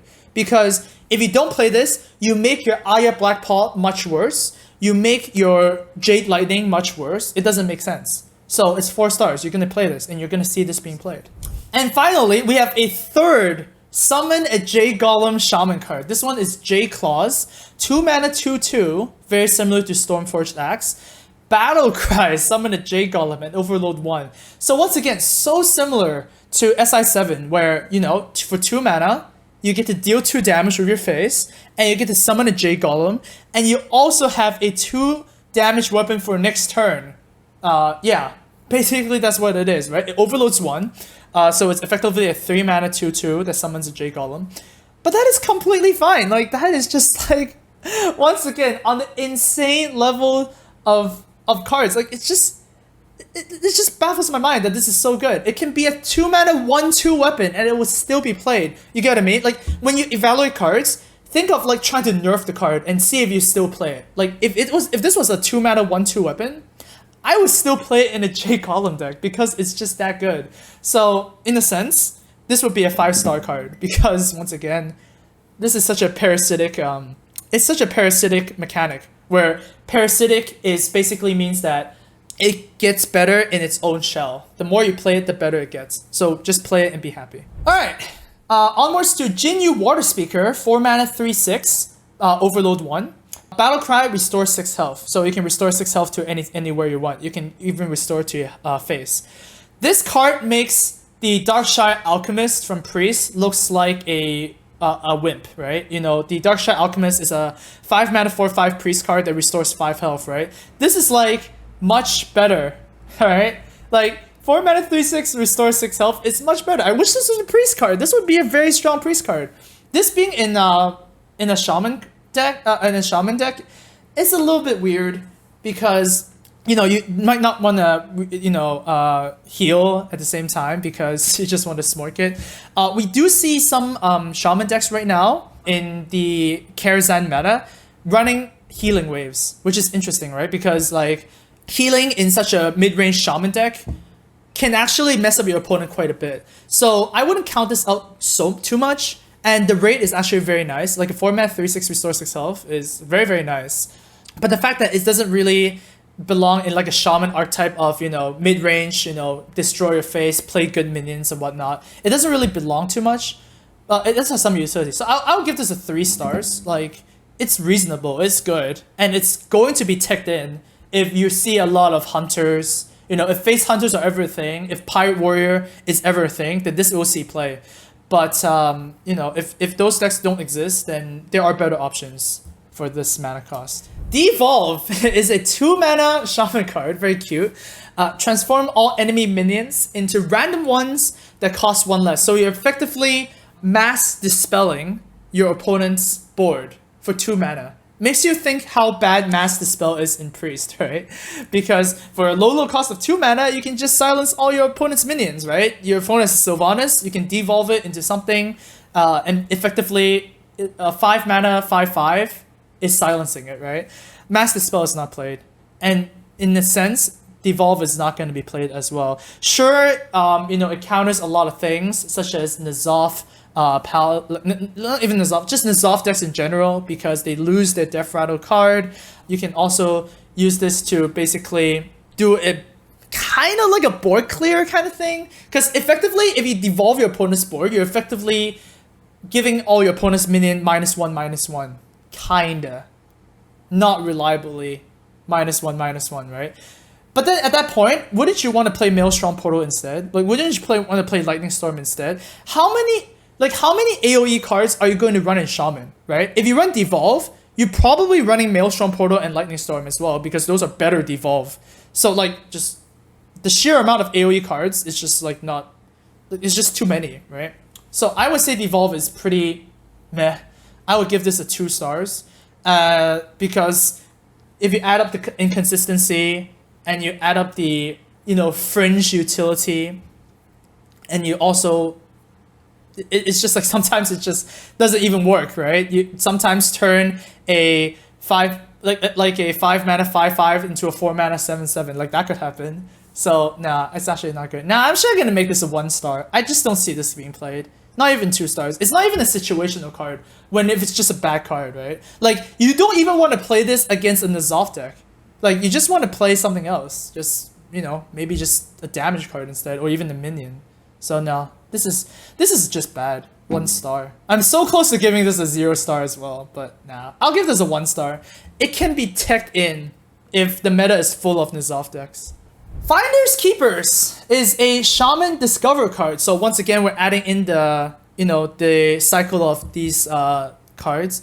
It says discover a card of Overload, and then it overloads for 1. So very similar to, your Raven Idols, your Stand Against Light in the Darkness, your I Know a Guy, Journey Below, those sort of 1 mana discover card stuff, right?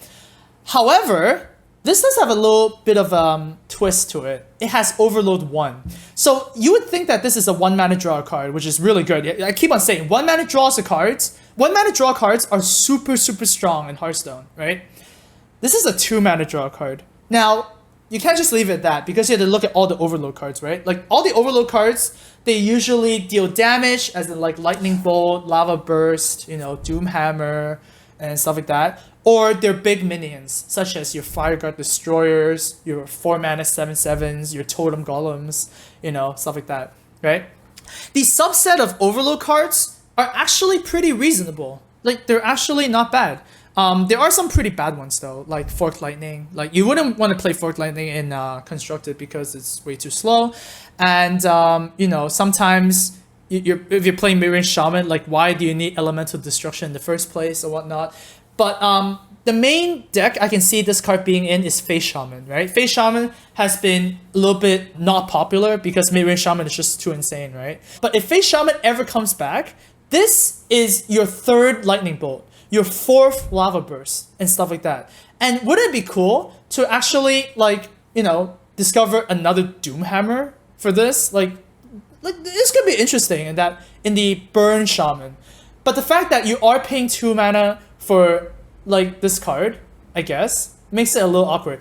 Like, once again, why I think it's in Face Shaman is the best because it's the Overload 1, right? When you play Overload cards, you don't want to take the Overload turn. You just want to win on that spot, right? So this is probably a Face Shaman card, and I would give this a 3 stars because you would probably run it in Face Shaman. Most likely. But you wouldn't run it in any other Shaman. So it's a good card. The Lotus Illusionist is a 4 mana 3/5 Shaman card. After this minion attacks a hero, transform it into a random 6 cost minion. So, if you get to Smork the face, this turns into a random 6 mana 1/1. I mean, a 6 mana minion. And that's pretty cool, right? 4 mana, summon a random 6 mana creature. It's a pretty good rate. Like, it's pretty sweet. And imagine if you don't want to go face, or you can't, or you need to kill like a Manatide or like something important or something like that, right? It's totally fine. Like, it's a 4 mana 3/5. That's not a bad card.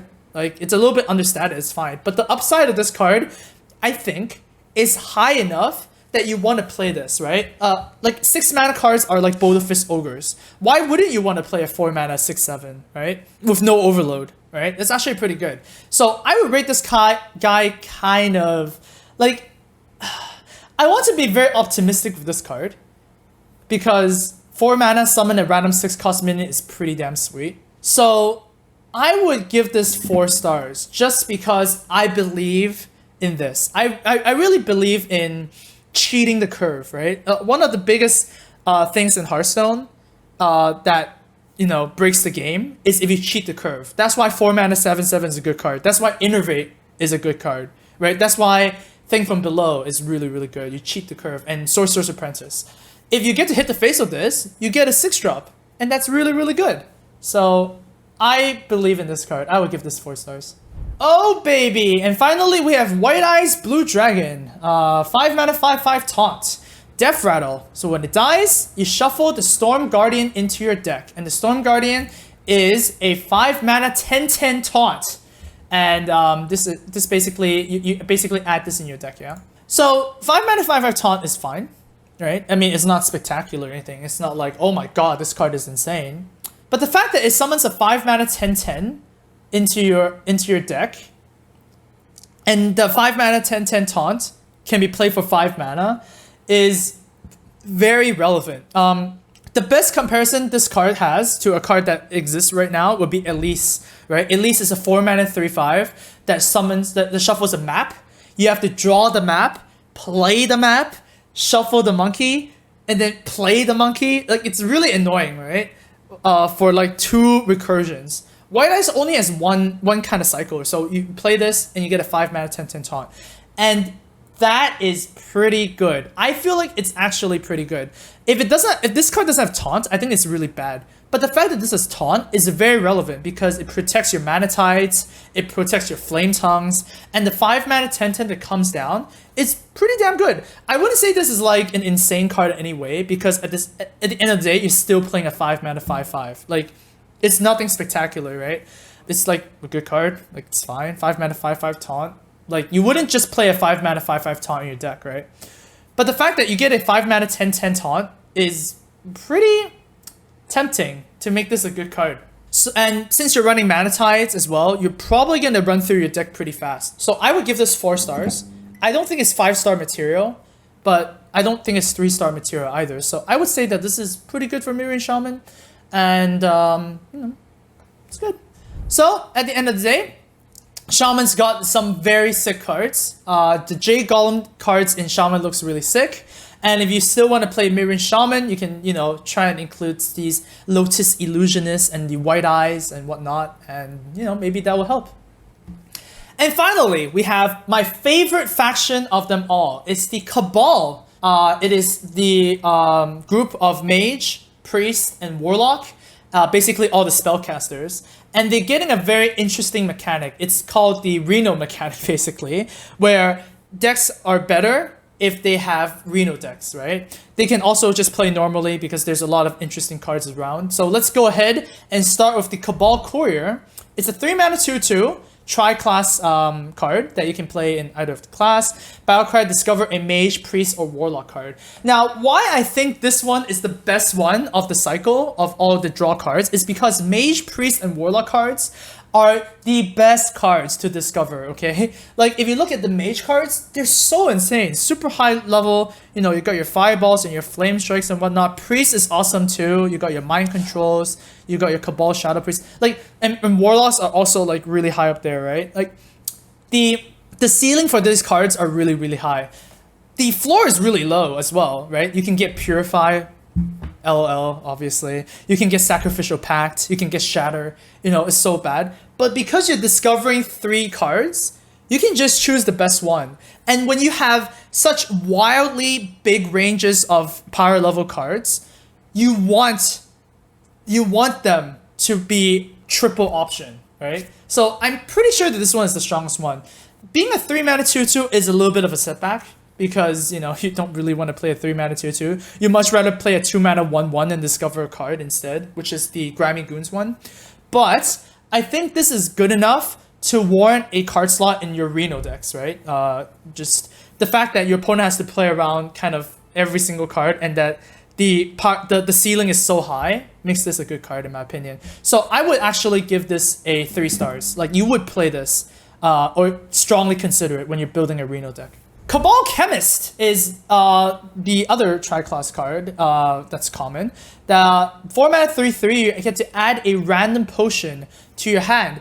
And the potions, there are 9 potions in total, and they are all kind of interesting because they, once again, very high ceiling, very low floor. You can actually get a potion like the new Warlock potion that just gives a minion +3 attack, because you're probably not gonna have a demon or something like that, right? So pretty bad. But you can go as high as Dragonfire potion, right? A 6 mana, deal 5 damage across the board, which is really good. So the fact that, like, this is a high ceiling, a low floor makes this a very interesting card. But it's not a discover effect, so it's not as good as the Cabal Courier, that you can choose the best one. So sometimes you just get kind of wrecked. But once again, if you're playing these kind of Reno decks, you kind of have all these effects that are all singleton anyways. So you're gonna make do with them. Overall, at the end of the day, I feel like this is still a good card. Being a 4 mana 3/3 is fine. It's much better than a 3 mana 2/2 draw card. Because 4 mana 3/3s actually trade really well into stuff. You know, 3 attack is actually very important in killing your Spirit Wolves, your Mana Tides, yada yada yada. Like, 3/3 is a good stat line to be in. And for it to draw a card, sure, why not? I really want to give this 4 stars, but it might be 3 stars. So it's really close. 3 stars, 4 stars, I don't want to give half stars because that's kind of cheating, but yeah. I think it's a 4 stars in Warlock and a 3 stars in Priest and Mage, because Warlocks can actually utilize the potions a little bit better.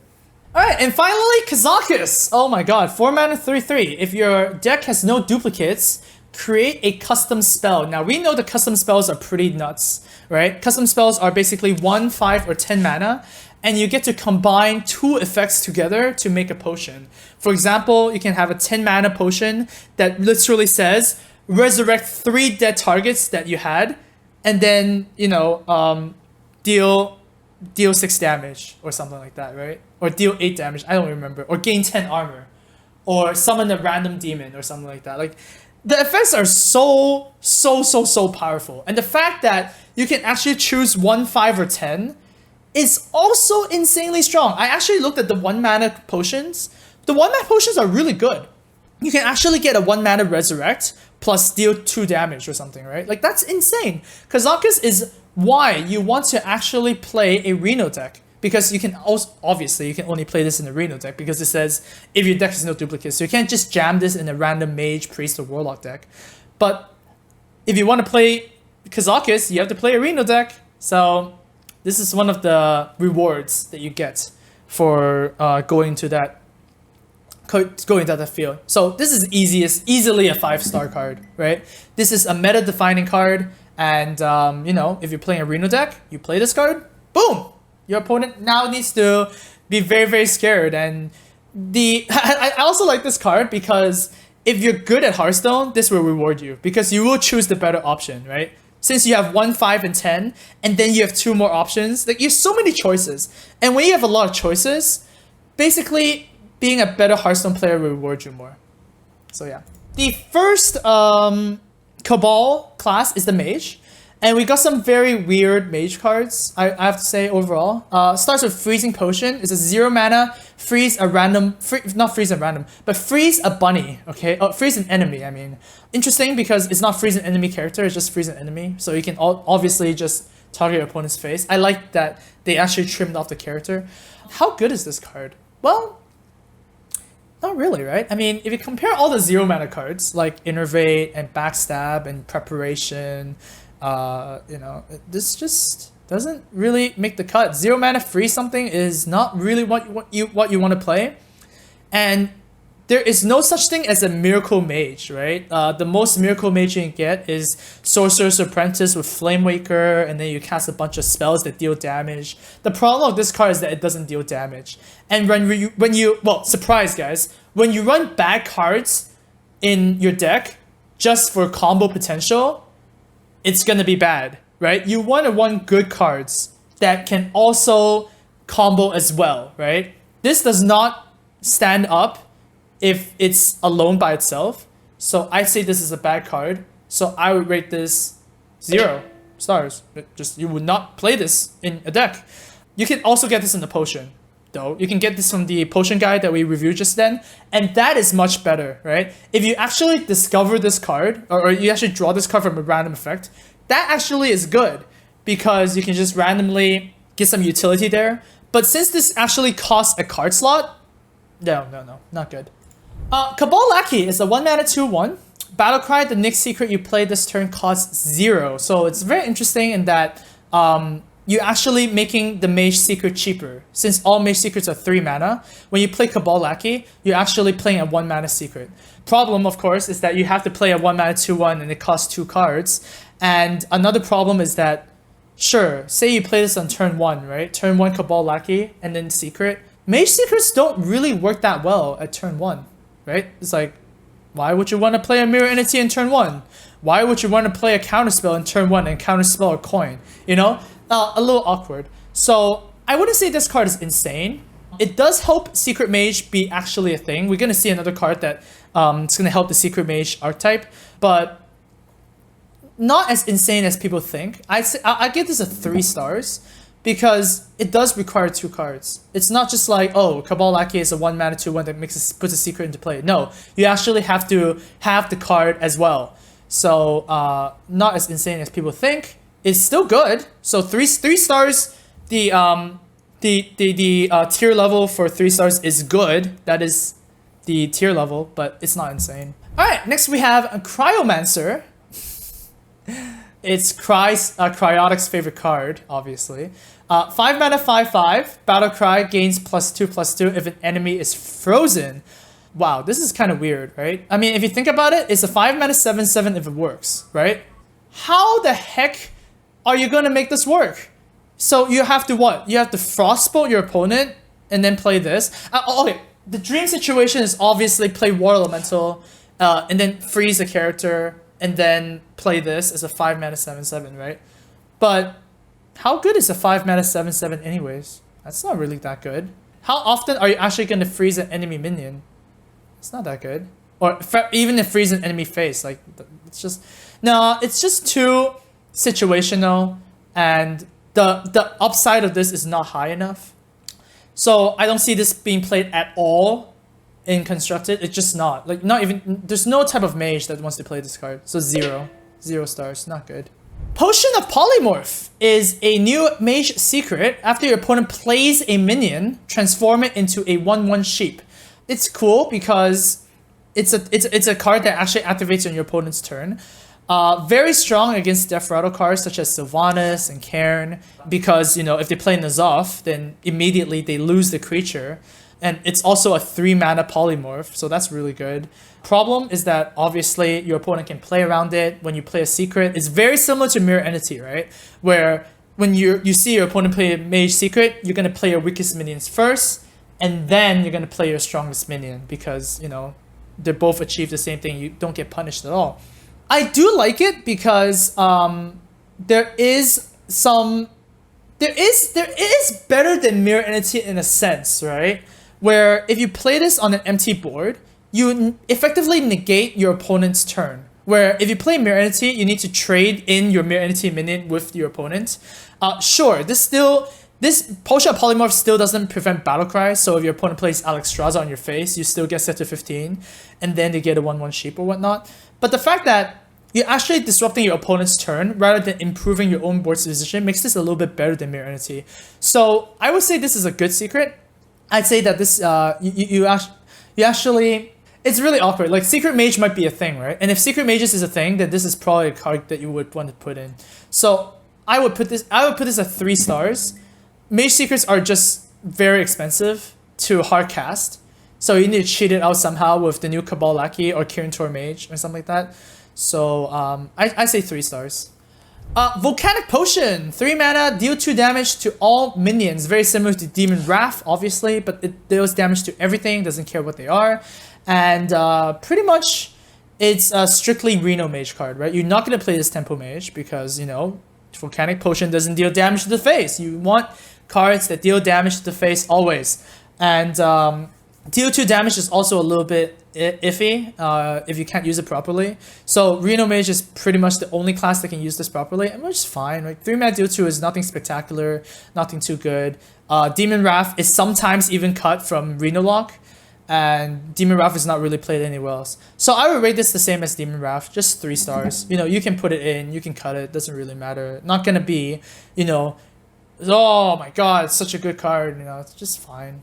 Say hello to the new thing from above. It's Cabal Crystal Runner, 6 mana 5/5. It costs 2 less for each secret you've played this game. So at 3 secrets, you are effectively having a free card. Like, so when you play cards like these that cost really, really low, you want to run a lot of card draw, right? As we know, the mid-range shaman runs Mana Tides to refill their hand, which is really, really good for them. And as a mage, you have something that's very similar. It's called Arcane Intellect, right? So you can refill your hand pretty easily. This could be like really, really good. It's just that, how do I say it?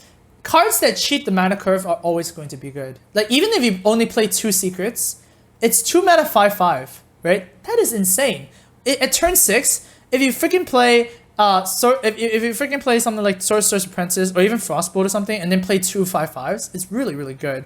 I think this is not as good as Thing from Below, obviously, from Shamans, because Thing from Below actually gets a reduction from your hero power. For Crystal Runner, you actually have to hard cast secrets, like you actually have to play secrets from your hand for this to work. So it's a little bit worse than that, and also it doesn't have Taunt. But if you're playing Secret Mage, you're probably gonna put this in. Still not the same power level as Thing from Below though. I would give this 3 stars. Manic Soulcaster, look at her face, she is excited. 3 mana, 3/4. Battlecry, you choose a friendly minion, not itself, because Battlecries can never target itself. And you shuffle a copy into your deck. So it's basically a Spider Tank that has a little bit of a fringe utility, I guess. So, you know, you're probably only going to play this in a Reno Mage. You're not going to be playing this in a Tempo Mage because, you know, why would you play a 3 mana 3/4 with no text? Like, that doesn't make sense. And you want to play this in Reno Mage to shuffle your Kazakus back in your deck. You want to shuffle your Reno back into your deck, you know, stuff like that, which is fine as a 3 mana 3/4. It's nowhere like insane levels of power level, so I would just give this a 3 stars. Sometimes just getting 2 Renos is not really that important, and the fact that you actually don't know when you're going to draw it again makes this a little bit awkward. So yeah, 3-star card. That you would play this card, you would consider it, but then there are better options. Like when you play a Reno deck, you have so many options, and there's a lot of 3-star cards you need to choose from. This is one of them. Greater Arcane Missiles, 7 mana card. Shoot 3 missiles at random enemies that deal 3 damage each. So it's basically a buffed up Arcane Missiles, but not really, because you deal 3 damage to 3 things, right? It could be the same thing. Spell power only increases by 1 damage. Not really triple Arcane Missiles in that flavor sense. So if you have spell power, it's just 4 to 3 things, or whatever. And it costs 7 mana. My main issue on this card is that it can overkill. Right? Most random effects such as Avenging Wrath and Arcane Missiles and stuff like that, they never overkill. They always do the amount of damage that they're listed, and it's fine. Say you're playing Greater Arcane Missiles against a Hunter or something, okay? And you Greater Arcane Missiles a Hound, a 3/2, and a Houndmaster, right? Something like that. It's really good, but you're not really taking the advantage of the 3 damage. You're overkilling minions, and the fact you're doing that makes me not like this card too much. It's also 7 mana, and 7 mana spells are really good in Mage already, like Flame Strike, Fireline's Portal, just better choices. I don't think this is too good. I think this is just a 1-star card. It's like fringely playable. It's like a good effect, but if you compare it to the other Mage cards, this is actually a bad effect. So no, not for me. Ooh, and finally we have Inkmaster Solia. One of the main reasons why you want to play a Reno Mage card is a 7 mana 5/5 with Battlecry.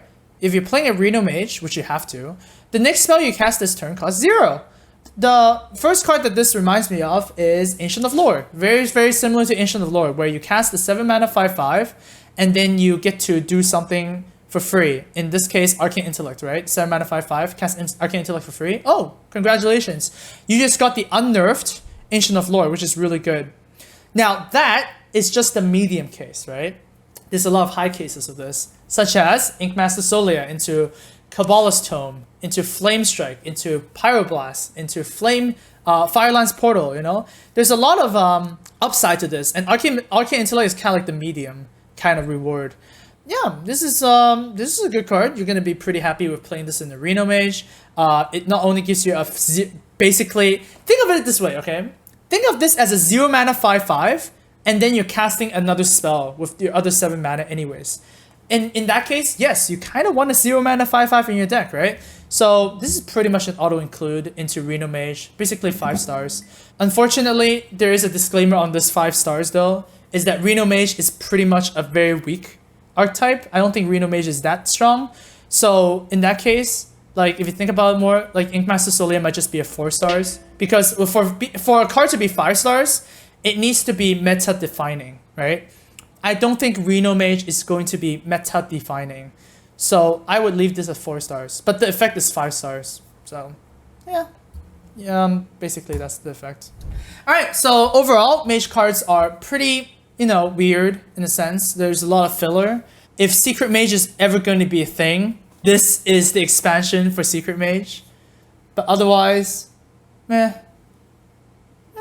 it's okay. It's okay. Onwards to my favorite class, of course, Priest. Priest really got a bunch of good cards this time around, and that of course excites me. So let's dive right into it. We have Potion of Madness. It's a 1 mana card. Gain control of an enemy minion with 2 or less attack until end of turn. It's basically like a Shadow Madness that costs 3 less and has a little bit of a less attack or something like that.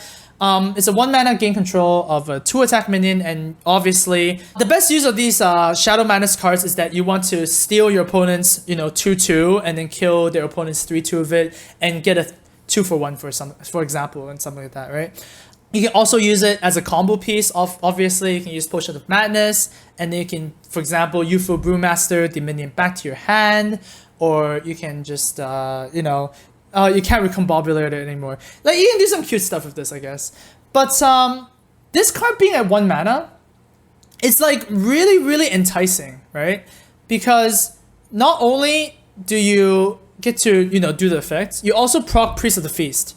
And we know that 1 mana spell cards are really strong in Priest right now because of Priest of the Feast. Like, we are starting to play Mind Vision in our decks just because it's a 1 mana heal 3 and draw a card and something like that. This is one of the weaker ones, honestly. I just don't feel like this is that good because the effect is too narrow. Like, 2 or less attack is very, very narrow. There's not a lot of targets right now that has 2 or less attack. And like 2 attack minions usually have 3 health. So even if you're doing the suicide attack, they're not going to die too much. So I actually rate this card a 2-star, and I would name it situational because, well, that's exactly what the card is. It's situational. You can combo it with stuff, obviously, but I don't.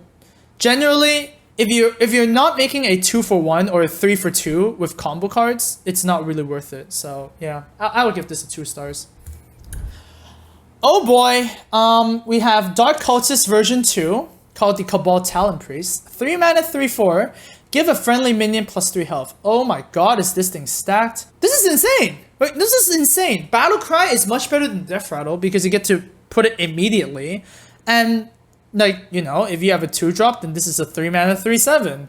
Right? You get to get something plus 3 health. Like, this is...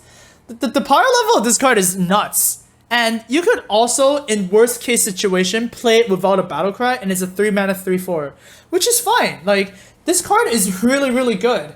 Also, it's very hard for a 3 mana card to be relevant late game as well. We don't see that too often, such as Flamewaker. Flamewaker is a 3 mana card that's relevant late game, right?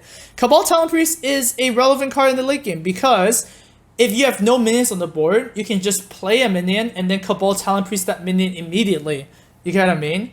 And just get immediate value. And it's much better than Tempo Enforcer because it is a 3 mana card. Much easier to cast. Very versatile in that sense because you can just play it on turn 3 with nothing on the board and still for it to be good. So I would say that this is a 4-star card. Very strong card, and you would probably play it in a very tempo-based priest deck, which right now a tempo priest deck would be the Dragon Priest with all the, Twilight Whelps, which is basically a zombie chow. You have the Wimmer's Agent, which is a 2/4. And with this, you just basically get to pump them up and trade a lot. So this is a very good card. Next, we have the Cabal Song Stealer. It's a... I like the Song Stealer. Song Stealer is a pretty nice name. 5 mana, 5/5. Very good body. Battlecry, silence a minion. Wow. So you actually get to play a big body as a silence effect. So that's really, really cool. I don't think this is going to be seeing play in Dragon Priest, just because Dragon Priest has a lot of 5-drops. So most likely you're going to see this in a Tricks Priest. So something like, your Thought Steal, Shadow Madness, Control Priest-ish thing. Or you're going to see one copy of this in the Reno Priest, which you're going to see, like, the Reno theme of Cabal is going to come in. Like, it's really, really fat body, and the Battlecry is really relevant. The fact that it can kill Sylvanas really well, it's good. The fact that it can contest Cairn is good. So I see this is a good card. I see this is also a 4 out of 5, 4 stars, because when you're one of those archetypes where you're playing a Tricks Priest and you're playing a Reno Priest, you're strongly tempted to play this card and get value out of this. So yeah, 5 health is good. Okay, next we have Pint-Sized Potion. It's a 1 mana combo card for Priest. Give all enemy minions -3 attack this turn only. So, very cool card because it can synergize with a lot of cards that we already know, such as, Shadow Madness, your Cabal Shadow Priest, Those are probably the two best targets for it. You can also do some cute stuff with like, you know, confused. Like, oh, pint-sized potion your opponent's board, confused, so all their 0 attack minions die, you know? Whoa, hooray, whatever. A lot of people think that pint-sized potion is a good card because, you know, the combo potential is really high and you can basically board wipe their stuff and whatnot. My my analysis of this card is that you do not want to use pint-sized potion with anything other than Cabal Shadow Priest or Shadow Madness effects, right? The problem is that if you pint-sized potion and confuse, it's a 2-card clear, right? It's a 2-card board clear, and you do not want to play a 2-card board clear. Like, Arcanized Circle is already a very awkward. It's very awkward already. Like, it's not good. Like, you can argue that Excavated Evil is a much more reliable and more efficient board clear than Arcanized Circle. There's so many situations when you play Arcanized Circle that you don't have Arcanine or you don't have Circle, you don't have one piece of them, and then you don't know whether to play that right now or you play it later, or you just have a Circle of Healing stuck in your hand, right? So, like, 2-card combos are really, really bad when they're not like, you know, just like strictly board clear your board or something like that. You know, pint-sized potion doesn't really work on stuff that has more than 3 attack. So yeah, so don't. I would advise strongly against playing this card with like Confuse or your Shadow or Horror. Like, it's not gonna yield you a good result. But yes, you could use pint-sized potion with Cabal Shadow Priest, and you can steal a Sylvanas. You can steal a Cairn. Like, this is kind of like a Shrinkmeister version 2. It's a bit worse than that. So in that case, I'm actually going to rate this at 2 stars. It's very situational. You do need to run Cabal Shadow Priest because that is the best combo potential of Pint-Sized Potion, because you are creating a 2-for-1 for yourself, right? Or in Cabal Shadow Priest's case, you're running 3-for-2 because you get a 4-5, you get to remove their opponent's minion, you get to summon your opponent's minion at the cost of 2 cards. So it's a 3-for-2, which is fine. Greater Healing Potion is a 4-mana priest card. Restore 12 health to a friendly character. Now, a lot of people think this card is really bad because it's like, oh my god, I'm a priest. Why do I need healing, you know? My argument is that, yes, you do need healing, because otherwise, why would you think that Priest of the Feast is such a good card that heals yourself, right? Part of the reason is because there are some decks where you cannot afford to spend 2 mana to heal yourself. You just can't. Like, if 2 mana heal yourself as a hero power is so good, then Priests will never lose to Hunters and never lose to Shamans, right? But we still do, because we cannot outrace a mid-range Shaman freaking high-maining your face and kill commanding your face and using Steady Shot, where Steady Shot is countered by your heal, right? They counter each other, so effectively you're not healing for anything. And for Shamans, you know, back in face Shaman days, they just literally Doomhammer your face down, and your hero power cannot keep up with this. I see this card as kind of like a better Forbidden Healing. Forbidden Healing obviously is like, you know, spend all your mana, restore 2x mana you spent. So it's a 4-mana heal 8 in a sense. This is a 4-mana heal 12, which is relevant because, as we know, Paladins run Forbidden Healing. As a priest, you don't really need to run 2 Forbidden Healings because you heal yourself. But I still see this as a good card. You probably might want to tech 1 in if the meta is aggressive enough, because once again, you might need that heal. You can't just rely on your hero power to out-heal yourself against an aggro matchup and burst. And this card also single-handedly solves stuff like Freeze Mage, right? Freeze Mage, Alex Strazza's your face, and then you hero power to 17, they kill you. Oh, boo-hoo. But now you actually get an anti-heal bot-ish kind of card where you can actually out-heal your opponent. So yeah, I'd say this is a 3-star card. And if you're playing a Reno Priest, you might even consider running this. Although you're already running Reno, you know, maybe. It's a 3-star card. It's not a bad card. Oh god, we have a 5-mana 5/6 dragon that battle cries. If you're holding a dragon, discover a card in your opponent's deck. Now, let's just say that a 5-mana 5/6 dragon is really, really good already, right? Like, 5-mana 5/6 Pit Fighter dragon in the priest, it's pretty good. This draws you a card. this draws you a card. So I don't even need to need to analyze the rest of this card. It's a 5 mana 5/6 that draws a card. That's immediately a 5-star card. Immediate. Like, I don't care what it is. You can draw me a freaking Moonfire and it's insane, right? 5 mana 5/6 is good already, and it draws a card. Now, if we analyze the card a little bit further, discovering a card in your opponent's deck is actually one of the best techs there are in the game, in the whole game. Let's explain why. Back when I was playing DreamHack, I was a big, what's that word called? Like, I basically was telling people that Thoughtsteal is one of the best cards in Priest. Why? Because not only, it's like card advantage or whatever, blah, blah, blah, right? Like, my argument is that sometimes it's better than Arcane Intellect, because decks counter themselves naturally, alright? Such as, if you're playing against a handlock, you know, they run Owl, back then, but way back then, right? They run Owl and Twilight Drake. So, if you Thoughtsteal an Owl, you can kill a Twilight Drake. If you Thoughtsteal a Siphon Soul, you can kill the Giants. Decks tend to counter themselves. Freeze Mage, for example. They have Ice Block. Imagine if you discover an Ice Block against a Freeze Mage. You suddenly win the game. You know, you play against a Face Hunter.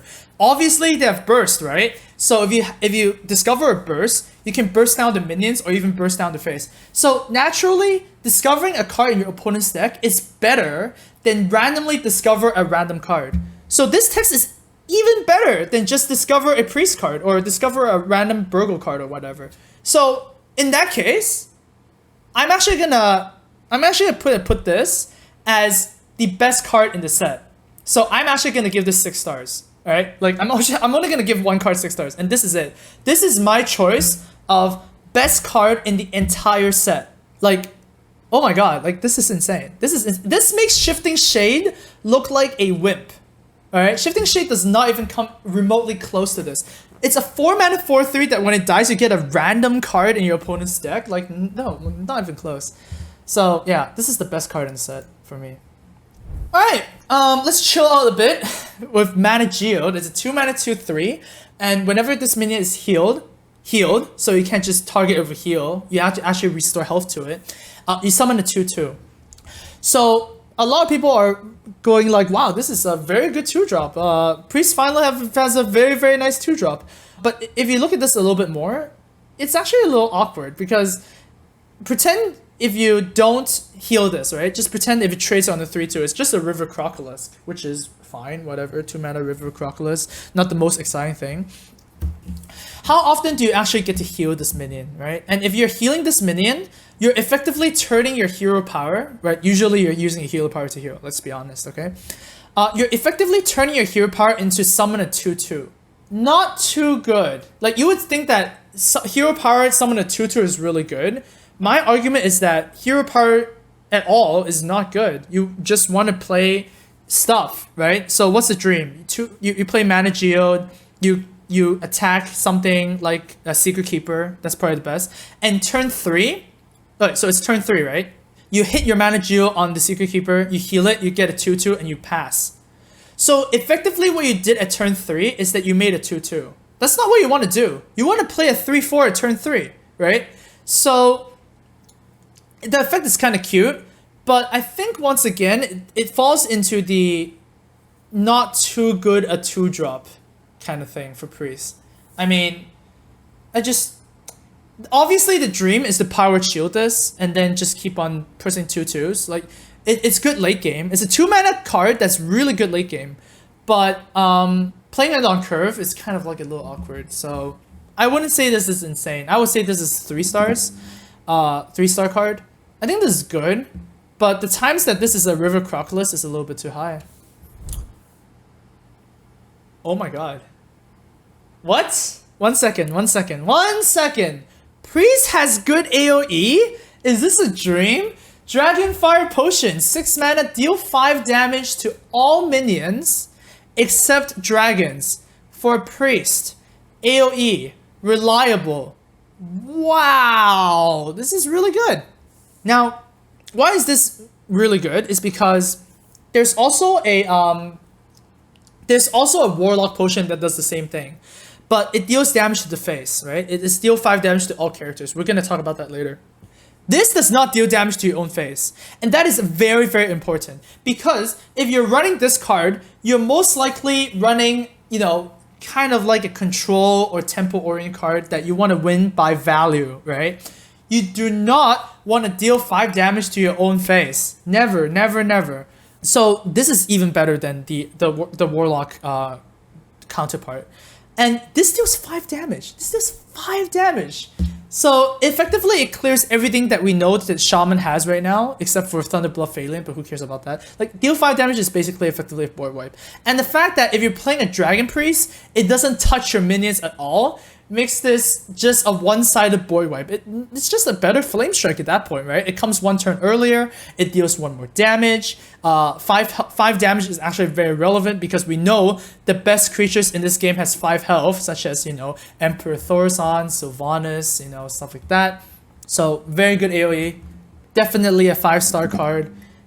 Very funny because Azure Drake remains to be a priest's worst nightmare, right? It has 4 attack, you can't pain, you can't def it, and now you can't Dragonfire Potion it as well. So, yep, as a priest, all you need to do now is to think of how you deal with Adric. But other than that, wow, what a great card. And finally, we have Raza the Chain, which is my review card for Gadgetzan. Thanks Blizzard for letting me reveal this. Once again, it's a 5-mana 5/5 that if you are playing a Reno Priest, Battlecry, your hero power is free this game. Wow, that's really good text. I mean, having a free hero power is really, really strong. The main problem with this 5-star card, let's just be honest, this is a 5-star card. There's no question, right? The effect is just off the charts. There's a big problem with this card. You have to play Reno Priest. Now, Reno Priest is a little awkward because when you have so many good Priest cards that got released in this expansion, you want to play 2 of them, right? You want to play 2 Dragonfire Potions. You want to play 2 Cabal Talon Priests. You know, you want to play 2 of all of these cards. Raza means that you can't play 2 of these, which means that your deck is inconsistent, which means it's really, really bad.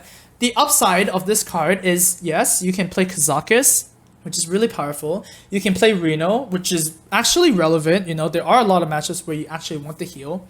And at the end of the day, this is a 5-mana 5/5, which is fine. 5-mana 5/5 is so good. It's really, really good. Of course, you can combo this with Justicar. You're probably going to run Justicar in a Reno Priest deck because why not heal for 4 for 0 every single turn? You know, you probably want to play something like Akanai, you know, turn it into damage. You know, Finley could also be like a a thing that you can think about, because if you change your hero power to another classes where you can always have value of it, such as like Armor Up, and then you have and then you play Justicar, you have a 0-mana hero power that gains 4 armor. Like, that could be really insane. So there's a lot of insane stuff you can do with Raza. Unfortunately, once again, yeah, playing Reno Priest is a big drawback. So if you can make Reno Priest work, then have fun with your 5-star card. Anyways, if you look at all the Priest cards, are you joking me? So many good Priest cards this expansion. Like, so good. So good, so good, so good. I think Dragon Priest is actually going to be tier 1 deck after just this Draconic Operative, right? Just one card makes Dragon Priest on the map. Like, boom. You go, Dragon Priest.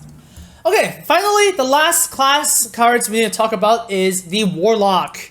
We have some interesting Warlock cards, I guess. Of course, once again, Warlock does belong to Cabal class, so we have some Reno Lock cards that might be seeing play, such as this one. 4-mana Blast Crystal Potion. It is a potion, so you could discover it from the potion guy. And it's 4-mana, destroy a minion and one of your mana crystals. So you're actually de-ramping yourself a little bit, but you're running a 4-mana Assassinate.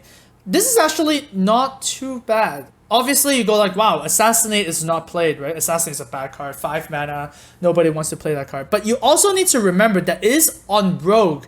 Rogues do not need Assassinate because they have a better Assassinate. It's called Sap. 2 mana Assassinate is better than 5 mana Assassinate. As a Reno Warlock, sometimes you're actually looking for that one more single target removal, right? You only have Siphon Soul, and the rest of your removals are not single target. It's Twisting Nether, which is AoE. There's also Hellfire, and there's also Shadow Shadow Flame. Yeah, there's also Shadow Flame. So if you want one more assassinate target, if the meta calls for it, then Blast Crystal Potion is really good. And hey, you know that Gadgetzan right now, there's a lot of Jade Golem decks, right? 4 mana destroy a Jade Golem is not bad. Like, you might actually want to play that. If you're playing a Reno Lock, all you want to do is stall until you have the Leroy Power Overwhelming Faceless combo, right? And Blast Crystal Potion does exactly that. Sure, there is a bad side to this, because it destroys one of your mana crystals. But in the worst case situation, you need to play this in turn 4 and play it. If you don't need to play this in turn 4, then don't play it. Then play this in turn 10, and then you don't even have a drawback, because turn 10 you destroy a mana crystal, it doesn't matter, you get it back anyways. So I think this is not a bad card for Reno Lock. I rate this like, it's really close to making this a 4-star, but Reno Lock already has a lot of good cards, so I'll put this at a 3-star. It's a good card. I don't think it's bad. 4 mana destroy something as a Warlock card is totally fine. Alright, 4 mana 5/4 Crystal Weaver. We have a demon synergy deck. Battle Cry, give your demons +1/+1. You know, a little bit weird. It's like a Shattered Sun. It's a big Shattered Sun for sure, because 4 mana 5/4s we know is not a bad stat line, because otherwise Tomb Pillager would be a bad card. But this is not just a Shattered Sun. It's give your demons +1/+1. So if you play in, say, a Zoo Demon deck, you can buff your Malkasar's Imp, you can buff your Voidwalker, you can buff your Imp Gang Boss, you buff them all at once. So obviously the dream situation is there. However, if you are playing Zoo and you have a freaking Voidwalker and a Malkasar's Imp and a Imp Gang Boss on the battlefield, aren't you winning the game already? Does that make sense? Like, you're kind of winning the game already. And the value of getting a 4 mana 5/4 on the battlefield, I don't think is what Zoo exactly wants to do, right? Because there's a lot of times where you're playing Zoo and your opponent is removing all your cards, right?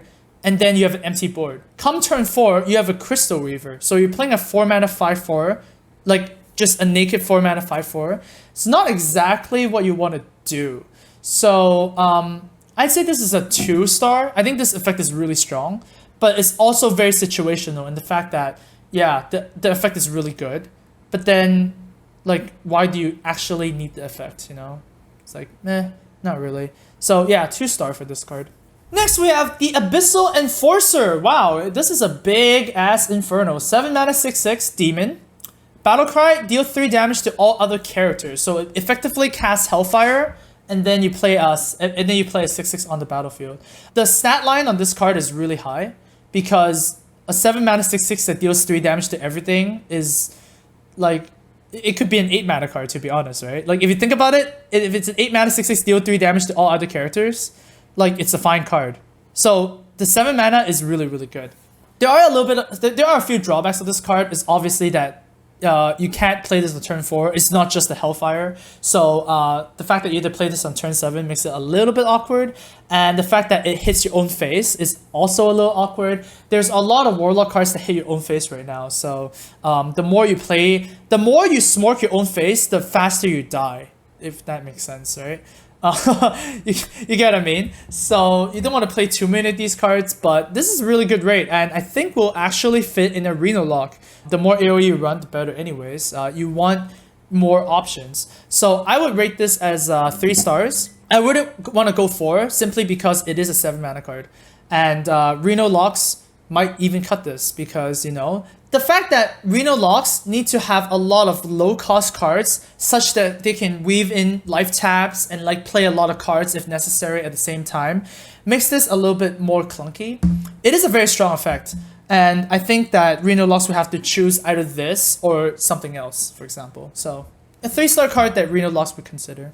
Next we have Blood Fury Potion, 3 mana card. Give a minion +3 attack. So you can basically class Blessing of Might on anything. If it's a demon, you basically give it +3/+3, yeah? Very situational in the fact that you have to buff a demon. And it's a 3 mana +3/+3, which is just nothing spectacular. Like, we know that, you know, we have 2 mana +2/+2s in the form of Mark of the Wild or even Demon Fire. And we also know that we have 4 mana +4/+4s with Blessing of Kings. and none of those cards are exactly like super standout. I would argue that Demon Fire is better than this card because the alternative to giving a demon stats is to deal 2 damage, right? Demon Fire is deal 2 damage. Deal 2 damage is much better than give a minion +3 attack. So I wouldn't rate this card too high. And if a +3/+3 effect is so good, why haven't people put in Demon Fuse, right? Demon Fuse is 2 mana +3/+3, and that's much better if you're running a lot of demons and you want to give them buffs. Might as well play Demon Fuse, right? So Blood Fury Potion, I would rate this as a 1-star. I just don't see this happening. And if you get this out of like an RNG potion, then sure you can play it, but not really too good. Sea Devil Stinger. Ooh, we have a Murloc Warlock. A Murloc. 4 mana 4/2. Battlecry. The next Murloc you play this turn costs health instead of mana. So you go and go like, wow, what is the dream situation of this card? Well, obviously, turn 4, Sea Devil Stinger into Sea Devil Stinger into Murloc War Leader. Wow, you have freaking a 6/3, a 6/3, and a 3/3, all for the cost of 4 mana and some life, yo. Like, that is pretty good, right? However, how good is a Murloc Zoo? You know, Zoo decks right now run no Murlocs because all the Murlocs are pretty bad. And just because you throw in a Sea Devil Stinger doesn't magically make Murloc decks a good card, because you still have to run those bad Murlocs like the, you know, 1 mana 2/1 Murlocs, you know, 2 mana 2/1 Murlocs, 2 mana 2/1 summon a 1/1 Murloc, you know, not too insane in that case. And this being 2 mana obviously makes this a tiny bit of a liability, pretty easy to clear. You know, 2 mana AoEs, you know, suddenly clear this now. You know, SI7 suddenly clear this now. And once again, you do need to have the dream situation where you have another Murloc in your hand. So I don't think Murloc is quite there yet with this card. So I would rate this card, I would still rate this card a 3-star. I think still this is a good card, but there is not enough stuff for Murloc to be a deck yet. So we're gonna put this on the shelf and maybe revisit this in the next expansion. So this is the potion I was talking about for Warlocks, in the fact that AoE is a 6 mana deal 5 to everything Fellfire potion. Obviously it's really good, like it's just insane. Like deal 5 damage to everything is really good. Unfortunately, this is not as good as the Priest one. The Priest one doesn't deal damage to your own face. And when you play Reno Warlock, you don't want to deal damage to your own face. Obviously, there's a second deck that can play this. It's called Handlock, right? Obviously, Handlock was the, you know, tap into Mountain Giants. You have 2 Mountain Giants, you have 2 Twilight Drakes, and then you can play 2 Shadow Forms. You know, the Handlock deck is kind of phased out right now just because Molten Giant got a nerf. Like, imagine if Molten Giant was still 20 mana and you play Fellfire Potion and then play double Molten Giants. Wouldn't that be so cool? But nah, it's not really a thing anymore, I guess. Anyways, yeah, it's a good card. It's 5 stars for sure. But the fact that it hurts your own face is a little bit worse than the Priest card. It's still a good card by itself. Like, you would play this, and you would want to AoE the opponent's board. But when you're playing against like a Hunter or a Pirate Warrior, you wish that it didn't damage your own face. Alright, now we have a... we're making a very big minion, right? 3 mana 5/5, unlicensed Apothecary Demon. You hear those words and you go like, wow, that's really good. 3 mana 5/5. I wouldn't play it 3 mana 5/5. Alright, so what's the catch? The catch is, whenever you summon a minion, other than this guy, obviously when you summon this guy, this doesn't happen, you deal 5 damage to your own hero. So, damn, this is a big drawback, right? When you play, for example, if you play this in Zoo, you have a 3 mana 5/5. That's really good. But then each other card you summon now deals 5 damage to your hero. If you're in a bad matchup, such as a Hunter matchup, you actually start to kill yourself, and that's really bad. It's really hard to trade a 5/5 at turn 3, right? Usually you're still playing 3 3s and 3 4s and 2 5s or whatever, right? Like, you can't really trade this off. So you are going to smork yourself for a lot of damage. And I think the drawback is big enough that you don't really want to play this card. Like, this is really close to being a good card. Because 3 mana 5/5 is insane. 3 mana 5/5 is really, really good. But the fact that, yeah, you can actually kill yourself, a little troubling. I would say that this is 2 stars. I would say this is situational. Because, well, say you're playing Reno Warlock, and you play a 3 mana 5/5 and you contest the board, and then you never play a minion ever again. Yeah, that could happen. So, you know, a situational card. Then we have the Cabal Trafficker, 6 mana, 6/6. At the end of your turn, add a random demon to your hand. Now, that's really good because, well, first of all, you always get a card when you play this, right? Because, you know, you play this, it's gonna stay alive, and then you draw a demon. And then a 6/6 is pretty hard to kill, and if your opponent does kill, oh, you get to draw another demon. The question is, how good is a random demon? Well, a random demon is like 50% of the time good. Pretty much, because there are a lot of new demons right now that are pretty bad, right? Such as the 3 mana 5/5 that you saw just now, and there's also a 3 mana 0/7 that's a new one. But then stuff like, you know, Dread Inferno or like the Abyssal Enforcer, that's also the new Inferno. That's really good. So cards that add cards to your hand are always going to be relevant. This is funny because when you look at there's the Paladin card, the 6 mana 5/5, the Answer the Call to the Light. That card, the Grand Crusader, this makes Grand Crusader look like a wimp, right? That Grand Crusader 6 mana 5/5, draw 1 Paladin card. This is a 6 mana 6/6, add a demon card and add more demon cards if it lives, right? So it's a really good card in that sense, lots of value, but probably gonna only see play in very specific decks, such as Reno Lock, right? Reno Lock might play this as a 6 mana card. So in that case, I would make this a 3-star card. You know, adding a demon sometimes is not that good, but you know, the body is good, the recursive effect is good, sure. And finally, we have the Warlock Legendary, 9 mana 7/9, Cruel. The Unshackled, that is really cruel. What is the effect? Well, first you have to play a Reno Lock, right? It says your deck has no duplicates. And Battlecry, summon all demons from your hand. So basically, you know, you just play everything. We do have to note that all of these demons do not have their battle cries activated. So Doomguard does not discard 2 cards. You know, Dread Infernos and your Abyssal Enforcers don't go off. It's just, you know, put your cards on the battlefield. A few points to know about this card. First of all, this card would be much better if you are not playing Reno Lock. Like, why the heck are you playing demons in Demon Reno Lock? When you play Reno Lock, how many demons are you playing Reno Lock? Alright, you play in-game boss. Well, that was a fast list. Sure, you can actually play Abyssal Enforcer in the new list, or you can even play Cabal Trafficker, like the new cards you can play as well. But naturally, you only have 1 demon. So you're playing a 9 mana 7/9 in Reno Lock.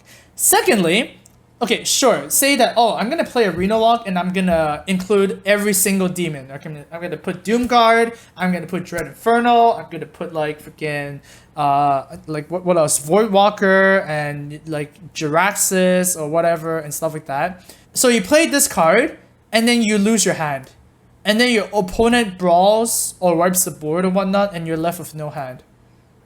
But that's not good. So not only are you shafting yourself for playing a Reno Lock that's not good because you're including all these demons, you're also subjecting yourself to such a just like not that good, and you lose your hand. Like, losing your hand is not good. Losing your hand is not good. And you can't even get 2 Doomguards, right? You just can't. Like, obviously, if you summon 2 Doomguards, that's insane. But like, if you compare this to N'Zoth is like 10 times better because N'Zoth is just, as Zalay put it, 1 card that summons X cards. This is X cards that summons X cards, and you do not want to play this kind of mindset. So Cruel is basically a, dare I say it, a 0 star. Like this legendary sucks. Like, you do not want to play this. You open this, it is really tempting to play this, right? Because wow, it's like, oh my god, summon all demons from my hand. That's insane. No, this is 0 stars. Like, not good. You do not want to play a 9 mana card that does not kill your opponent. How? What? There's no such thing as a 9 mana card that doesn't kill your opponent. Alexstrasza is a 9 mana card that kills your opponent. Jiraxis is a 9 mana card that kills your opponent. This is not. And you have to play a Reno deck? God, no thank you. Alright. So overall, Warlock's got some interesting cards. You know, Fellfire Potion is really good. You know, Abyssal Enforcer and Trafficker might be good. And then there are some, you know, some cards that kind of make it like a different Zoo archetype, I guess. Zoo is already really good right now, and I don't think the Murloc or the Crystal Reaver is gonna help. So yeah, that's that. All right, let's go ahead and go to neutrals. First, a neutral card, the Mistress of Mixtures. 1 mana 2/2 Death Rattle. restore 4 health to both players. Now this reminds me of a Zombie Chow, and there is an argument that this is better than Zombie Chow. Does that actually make sense? It's a 1 mana 2/2, sure, that it lost the health, but the Death Rattle can actually help yourself, right? I mean, if you're playing a Zombie Chow deck, thank God you're actually playing a slow deck, right? That means you actually want to restore health to yourself. So this is really good. 1 mana 2/2 contests the board really well. You know, 2 attack is nice, 2 health is nice, and the Death Rattle could actually be beneficial to you. So I say that this is one of the better cards that you can put in a control deck, and I would just rate this 5 stars right now. Sure, like it's not insane like Zombie Chow, but the fact that it restores 4 health to you, like insane. Think of this as like another way to look at this card is a 1 mana, deal 2 damage and restore 4 health to yourself next turn, because it doesn't have charge, right? Obviously. So it's like an Arcane Blast that restores 4 health to yourself. So I would say that this is really good. And this is like meta defining. It's a 5-star card. This would actually single-handedly make like not mid-range, but control decks survive against aggro. Because like, you know, control decks sometimes just lose. They just get outsmart. And this is a card that makes you not outsmart. Okay, we got the Bluegill Sniper here. 2 mana 2/1 Murloc. Battlecry, deal 1 damage. So this is just like a glorified Elven Archer, and it's a Murloc. Being a Murloc doesn't really help the fact that it's a 2/1, so I don't think it's too good. Like, why wouldn't you want to play Elven Archer instead? Like, not really that good. I would give this a 1 star, honestly. It would be a 0 star if it's not a Murloc, but since it's a Murloc, like, you know, you could actually play in the aforementioned Murloc, so it's the Warlock Murloc deck, right? Where you actually get to, like, you know, put a lot of things out and whatnot, but don't think this is too good. Hey, the Friendly Bartender. It's the 2 mana 2/3. At the end of your turn, restore 1 health to your hero. So, you know, you probably want to play this in a more control-oriented deck as well, because the 2 mana 2/3 is a Crocolisk, and you always get that 1 health, and every time your opponent doesn't remove this card, you get another health. Unfortunately, Hearthstone is not like any other card game where tempo is really important, and your opponent can actually kill this, right? If you're thinking of like another card game like Magic, for example, you can actually protect minions really well because you actually choose when your minions get to block other minions, right? So if this was a Magic card, it'd be insane. But this is not. This is Hearthstone, and your opponent can't actually target this, and a 2/3 does not actually make the cut. So I would actually just give this 1 star. It's clearly a bad card. Gadgetzan Socialite. It's a 2 mana 2/2. Battlecry, restore 2 health. It's a Voodoo Doctor with +1 health and +1 mana. Why the heck would you want to play this? Because you like the artwork? Okay, that's a good reason to play it, I guess. But man, this is just so bad. Like, you would never want to play a 2 mana 2/2 heal 2, right? Partly why Farseer is such a good card is because it's a 3/3. 3/3 is so much different than the 2/2. You do not want to play a 2/2. 2/2 dies to everything. It really just dies to everything. 3/3 at least trades for Spirit Wolves and, like, you know, totems and stuff like that. No, 2/2 doesn't do anything. This is a 0 mana card. It's not gonna see play at all in Constructed. Backstreet Leper. It's a 3 mana 3/1 with Death Rattle, deal 2 damage to the enemy hero. So it's basically a bigger Leper Gnome. You give it +2 attack and you give it +2 mana, and now it's a super Leper Gnome. This card is one of the more, how do I say it? Of all the upgraded cards that they released, this is a tiny bit better, because if you compare this to like Wolf Rider, or you compare this to Argent Horse Rider, it always deals damage to the face. Does that make sense? So if you're running like Face Hunter and you're running Wolf Rider and this card as well, this card arguably, you know, might sometimes be better than Wolf Rider, because, you know, it can deal damage to the face, right? If you kill it and they have a lot of taunters, you can just smash it in for 2 damage, right? The problem is that you are playing this card and your opponent can deal with it, such as, you know, sap it. They can heal themselves and then kill this, and at the end of the day, you're still playing a 3 mana 3/1. So I wouldn't say this is a 0-star card. I would say this is a 1-star card because it does have applications that, you know, sometimes it's better than Wolf Rider, sometimes it's better than Argent Horse Rider. But very fringe. Yeah, 1-star is pretty much where this card is at. Hired Gun is a 3 mana 4/3 taunt. You would not play a 3 mana 4/3 taunt in Constructed, so that's a 0-star card. Street Trickster is a 3 mana 0/7 demon. It has spell damage +1, which is very weird, and it's a neutral card as well, so it's a neutral demon, very weird. I don't see why, I don't know why this is a 0 attack creature. Like, you don't want to play 0 attack creatures ever. This being spell damage +1 doesn't really help the cause. It's just kind of like a super spell power totem. It kind of makes you reevaluate that spell power totem is so good, right? But yeah, no. Thalnos is better. Even Kobold is better because it's 2 mana. You know, just you're not playing this card. So this is a 0-star. Toxic Sewer Ooze is a 3 mana 4/3 Battlecry. Do not kill your opponent's weapon. Instead, tickle it a bit and remove 1 durability. Acidic Swamp Ooze is much better, obviously. And a 3 mana 4/3, even this being a bigger body, doesn't necessarily make it a good thing. I can see this being played in Reno Warlocks, or Reno Locks, or even Reno decks, I guess. If you want to play 2 oozes.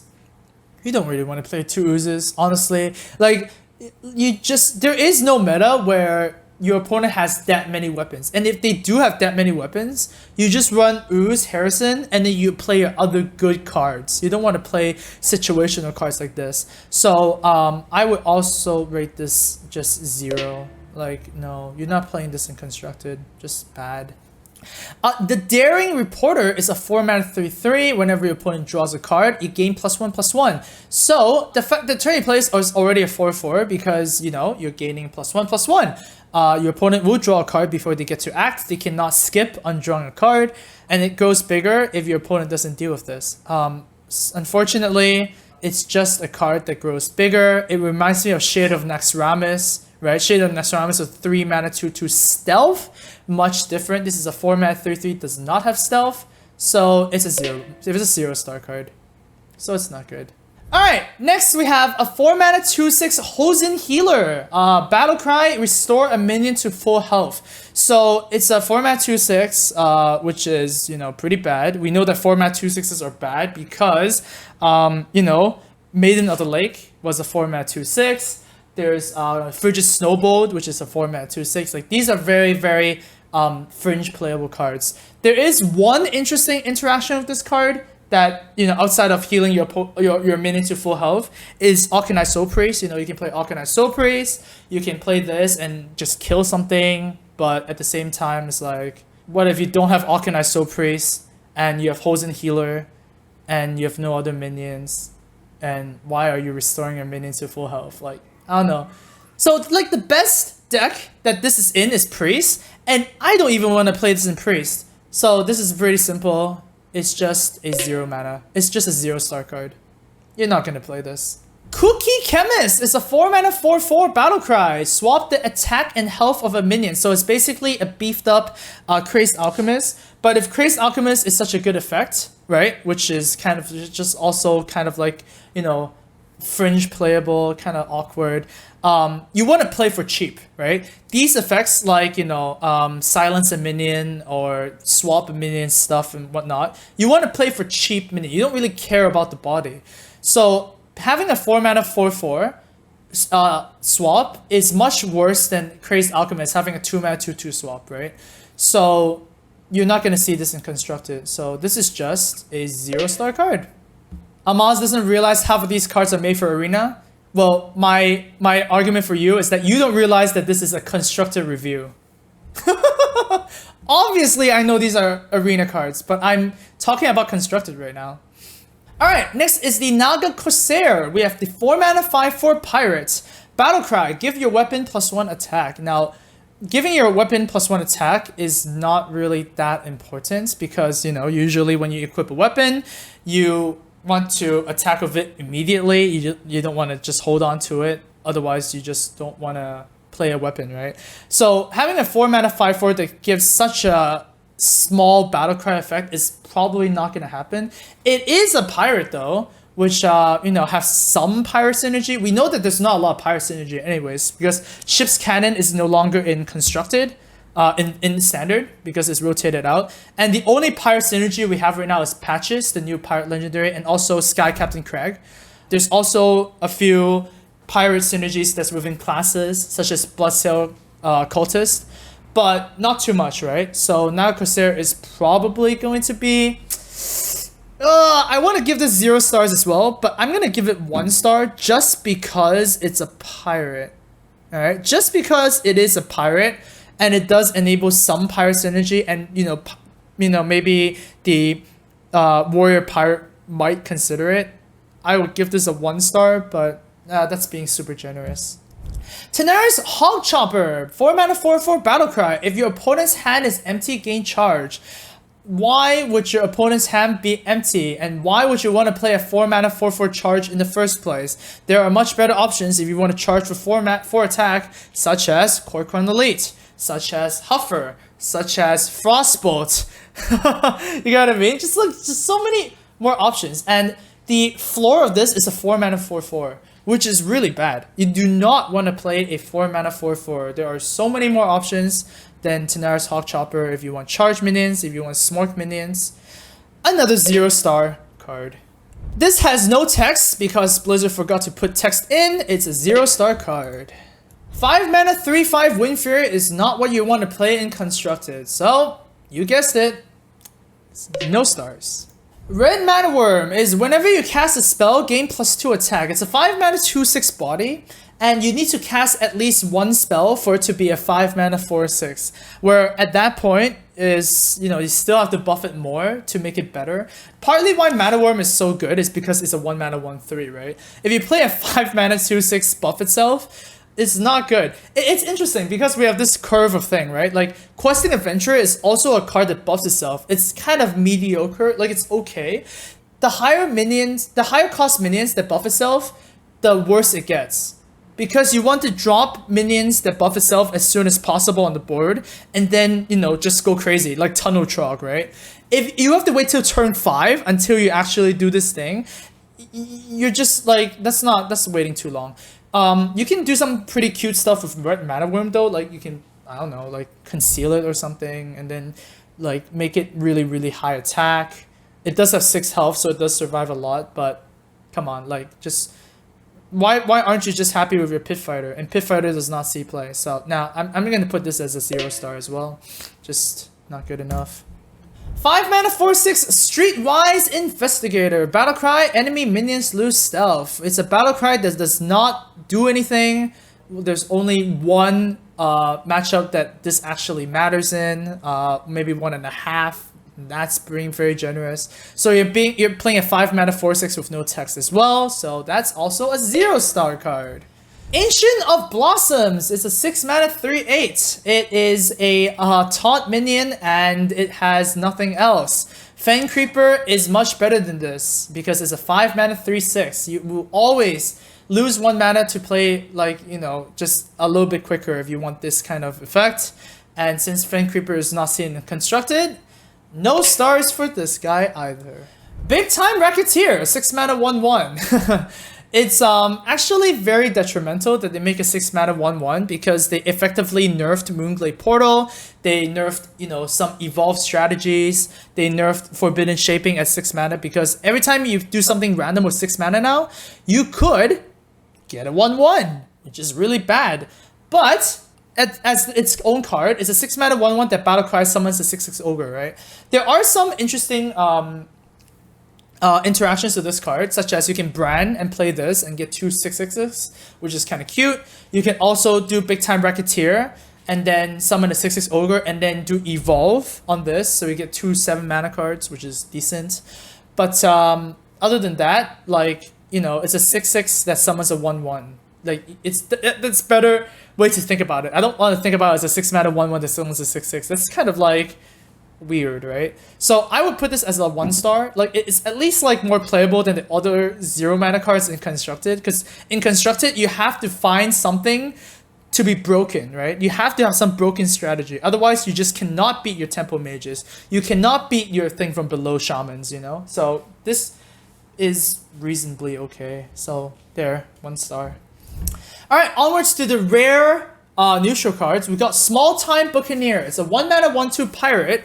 Has +2 attack while you have a weapon equipped. Now this one, wow, finally a breath of fresh air. This card is actually not bad because first of all, it's a 1 mana pirate. So if you're playing like a Patches the Pirate or something, you actually spawn it immediately, and it's actually pretty often that you get a weapon equipped when you're playing Pirate Warrior, right? Like N'Zoth's First Mate is a weapon, War Axe is a weapon, and if you have a weapon, this is a 1 mana 3/2, it's a Flame Imp. So I see like this card is really good. Like back when Cogmaster was actually a card, right? 1 mana 1/2. If you have a mech, it's a 3/2. It was played in mech decks. So I actually see this Small Time Buccaneer being played a lot. I would actually give this 4 stars. If you're playing a pirate deck, you would want to put this in really, really badly. So yes, this is a good card, and you guys have to be prepared for getting smoked a lot for pirate decks.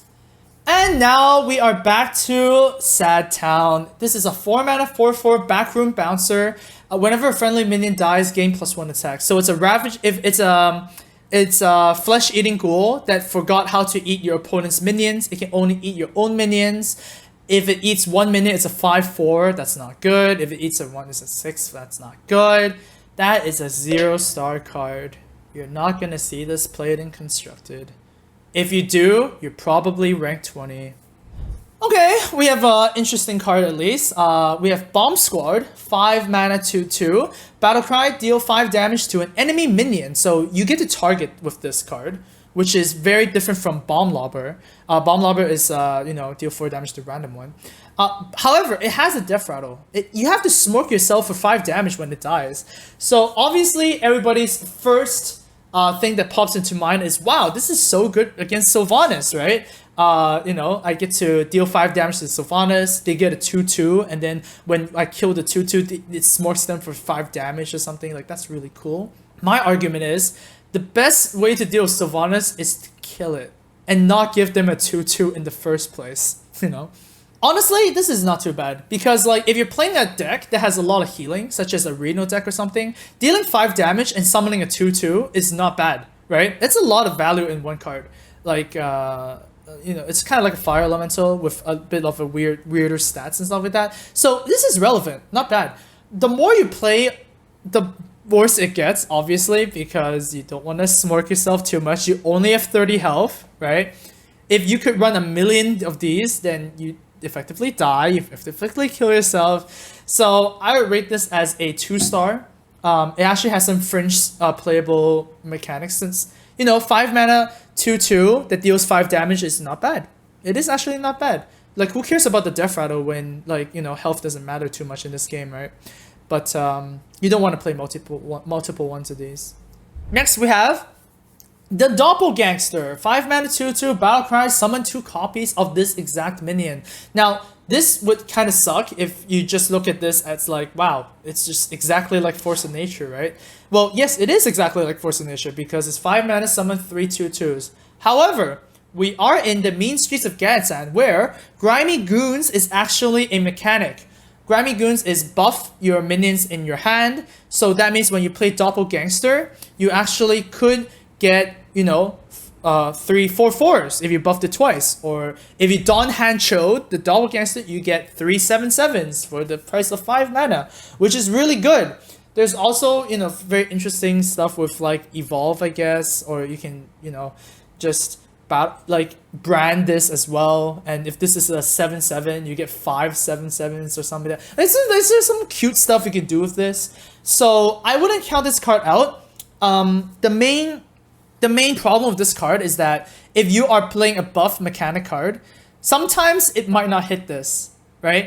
That's the problem, right? If you are buffing like random minion in your hand gets +2/+2, what if it hits your Argent Squire or something, whatever. Like that is a fail, right? So I think this card is the best in Paladin, because Paladin is the class that buffs everything in your hand. So yeah, I think this is the best with Paladin. I would give this a 3-star because it's a good card and you could see it played. It's not a situational card because you go like, oh wow, the meta is really shaman heavy. I'm gonna play Doppelgangster. No. You would probably have a plan when you play this card. So yeah, I think this is okay. We have the second-rate Bruiser. He is crying because he's not that good. 5 mana, 4/5, taunt, which is pretty bad. But it is a 3 mana 4/5 taunt if your opponent has at least 3 minions. Now my argument is if your opponent has at least 3 minions, like why do you want to play a 3 mana 4/5 taunt anyways, right? Like you just don't. Like, you just really don't. There are just so many better options, even at 3 mana. Like, 3 mana 4/5 taunt against Zoo is arguably still not good enough. You need to kill the board. You need to pretty much Flame Waker and kill their stuff, or you need to Lightning Storm and kill their stuff. You don't want to play a 4/5 taunt because they can make their own trades into it. Power of Woman kills it. You know, they can do, like, Direwolf stuff, and yeah, this is not going to happen. So it's a 0 mana. It's a 0-star card, and it's not gonna get played. Spiked Hog Rider is a battle cry. 5 mana 5/5. If an enemy minion has taunt, this gains charge. So 5 mana 5/5 taunt is really good, obviously, right?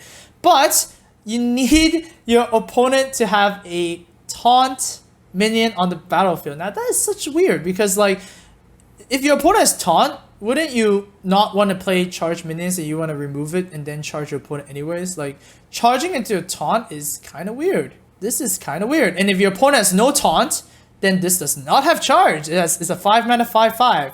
So, yeah, like, not really good. I mean, I just don't see a deck that actually wants to go like, I'm having a big problem with Senjin Shieldmaster.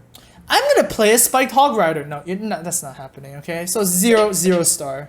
Just not happening. Alright, onwards to the epic cards, and this time we have some interesting epic cards. Take this one for example, is the Weasel Tunneler. It's a 1 mana 1/1 beast with Death Rattle. Shuffle this minion into your opponent's deck. That's so weird, right? How weird is this card? I find it very weird. It's very interesting. The first deck that I can think of that would maybe play this card is the Paladin buff card, right? You know, we know that Paladins are actually getting a lot of support for 1-cost minions. And if you buff this Weasel Tunnel really high, then your opponent needs to kill this, right? And then when your opponent kills this, you actually could mess up their draw, right? It's like, haha, you drew a 1 mana 1/1 and then laugh at their face or something. But that's like the only class I can think of that could see play. Funny enough, if both decks are playing Weasel Tunneler and then you weasel your way on your opponent's deck and then it'll weasel back into your deck and so on, like, oh gosh, it reminds me of Excavated Evil, right? Where it's kind of like weird. So I'm gonna give this a 2 stars. I think it has some, like, outside of the memes, I think it has a little bit of potential in the buff deck because, you know, against control, if your opponent actually loses a draw, that's pretty detrimental. So yeah, if you can use the 1 mana 1/1 effectively, then perfect. Next is one of the most controversial card ever. It's a 2 mana 2/6 Dirty Rat. It has taunt and it has battle cry. Your opponent summons a random minion from their hand. Very similar to Deathlord, but it is on a battle cry. Now, a lot of guys think this is a very good card because it has a very big body. It has taunt. It should be really good. My argument is that it's really bad because if you play this on turn 2 and you summon anything that doesn't cost 2 or 1, you lose the game, right? Dirty Rat, they play Ragnaros, next game. Dirty Rat, Emperor comes out, next game. You know, it's just not good. Okay, so there are 2 good situations with this card, okay? So, situation number 1. You play Dirty Rat, you summon a 3/2 from their hand. So, something like a Hunter 3/2, whatever. At that point, are you really playing a 2 mana 2/6 taunt? If the 3/2 hits your Dirty Rat, you're just summoning a 2 mana 2/3 taunt, right? Does that make sense? So effectively, you're just like killing your opponent's card, which is fine, I guess, in that sense. But that's like the best situation, all right? Like, not too good. Another good situation is that you do not play this on turn 2, and then you wait until you play this with a removal spell in your hand, such as, oh, I don't know, let's think of like, what's a good removal spell that just kills everything? Execute, okay, let's do that. So, or Shield Slam. Shield Slam is good. Okay, Shield Slam.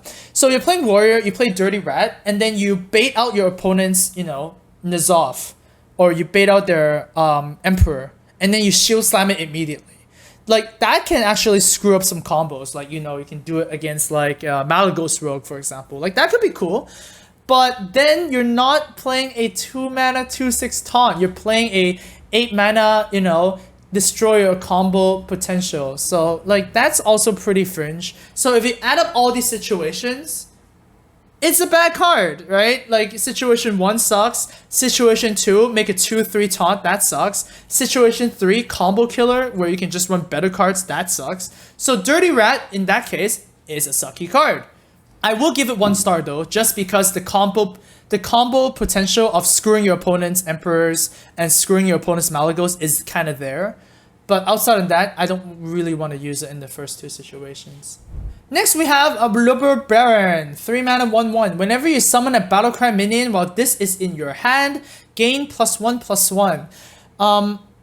Very similar to Bolvar Fordragon, where it was effectively the worst legendary that was ever invented, right? Bolvar Fordragon was so bad because you have to keep it in your opening hand, and you have to trade minions with it, right? You're incentivized to, like, buff it up. So your whole strategy changes. And then you smack down Bolvar, and then your opponent saps it. And then you go like, oh, well, I'm disenchanting Bolvar and getting 400 dust. This kind of reminds me of the same thing. There's a lot of Battlecry minions, I guess, that you can actually have this. But this is a terrible top deck. So bad. And then if you keep this in your starting hand, you're not mulliganing for your 1-drops or your 2-drops and stuff like that. Like, there has to be so many things that work out to have this, make this work out for this to be a good card. Plus, at the end of the day, if this is a 3-mana 4/4, it's still not good enough. It has to be a 3-mana 5/5 to be busted. If 3-mana 4/4s were good, then what's that called? There's a Nerubian Prophet that is also a 3-mana 4/4 that is naturally a 3-mana 4/4 if it begins in your starting hand, because it goes 6, 5, 4 into 3. Like, you get what I mean? Alright. So no, I don't want to play this card. This is 0 stars. Next, we have Felorc Soulfiend, 3-mana 3/7. At the start of your turn, it deals 2 damage to this minion. So the first time you get to activate this card is a 3/5, which is Ascension Shieldmaster value worth of stats, which is pretty good. However, if you trade with this and get value, such as, you kill a 3/2, next turn you get to deal 2 damage again to this guy, and at that point you just play the 3-mana 3/3. Not too good in that sense. Sure, there are some gimmicky stuff you can do with this, such as you can heal it, you can circle healing it, you can just do whatever you want with it. But at the end of the day, it's, if you value trade and if you do good stuff with this card, it's a 3-mana 3/3. Okay? Which is not good. So 0 stars. You think that this is 1 star? This is not a 1 star. There is no deck that wants to play this card. You don't want to deal with this. You just want to play Cabal Talon Priest, for example. Next, we have Burgly Bully, 5-mana 4/6. Whenever your opponent casts a spell, add a coin to your hand. Now, this is a little bit more interesting because 5-mana 4/6, once again, is relevant. It has to have some good text though. This text is alright. Spells usually are casted a lot, and if your opponent can actually trade the Burgly Bully away with minions, then they actually have to cast a spell to remove this, right? At that point, you actually get a coin back. So it's kind of similar to Tomb Pillager in that sense. It's like a more expensive Tomb Pillager, where Tomb Pillager is a 5/4 that gives you coin. This is a 5-mana 4/6 that gets you coin. So obviously Tomb Pillager is a bit better. But this is a neutral card, and it does enable some, miracle stuff happening from other classes, since this is, playable anywhere you want. One big problem of these effects though is that, remember back in GVG, we thought that Trogzor was going to be one of the most insane cards as ever. I remember in my review, I thought that Dr. Boom and Trogzor were going to be both crazy, but Trogzor just ended up being bad because, like, at the end of the day, if your opponent gets to decide whether you get the effect or not, that means you're leaving it to your opponent to decide whether you give value out of this card or not. And you never want to do that. You always want to be the proactive guy. So Burglar Billy shouldn't see too much play. I would give this a 2 stars. I think it's a little bit fringe. Like, it's pretty situational. It does help a lot if your deck actually makes use of the coins well. And it also helps if there is a meta where it's very rogue heavy, for example, right? Rogues play a lot of spells. So you can actually ramp up to your Ragnaros, for example. So yeah, it's situational. Defiance Cleaner, 6 mana 5/7. You silence a minion with Death Rattle exactly. Now that is very specific. Sometimes when you silence a minion, you want to silence anything. You know, sometimes they get buffed, especially with the new Grimy Goons set coming up. You don't just want to limit yourself to silencing Death Rattles. Okay, sure, since it's a 6 mana 5/7, you're not really paying too much of a price for this effect. But it's so specific. And if you silence a minion of Death Rattle, it still procs on N'Zoth. So this is not like, oh my god, this card is so good against N'Zoth, right? So yeah, pretty bad. 0 stars. Ooh, this is a much more interesting card. Fight Promoter. It's Zarya the Orc. 6 mana 4/4. Battlecry. If you control a minion with 6 or more health, not attack, health, draw 2 cards. Very reminiscent of the old Ancient of Lore, obviously, because if you do get to activate this, it's a 6 mana 4/4 that draws 2 cards, which is very, very insane. Also, this activates on itself. So if you're playing a Grimy Goons deck and you actually get 2 procs off the Fight Promoter and you play as a 6 mana 6/6, it gets to draw 2 cards. And drawing 2 cards is a very powerful effect. Like, this card could be really, really good. Much better if you can actually cheat out a 6 mana health card somehow, such as like Twilight Drake is probably the best target for this. Draconid Operative would also be eligible for this bonus. But yeah, if you can make this work, draw 2 cards is really, really good. So I would give this a 3 star. It's very good. It's very good if you can actually make it happen. But like, if it gets popular, your opponent can actually deal with this, for example. Okay, next we have the super big Leather-clad Hog Leader. 6 mana 6/6. If your opponent has 6 or more cards in your hand, gain charge.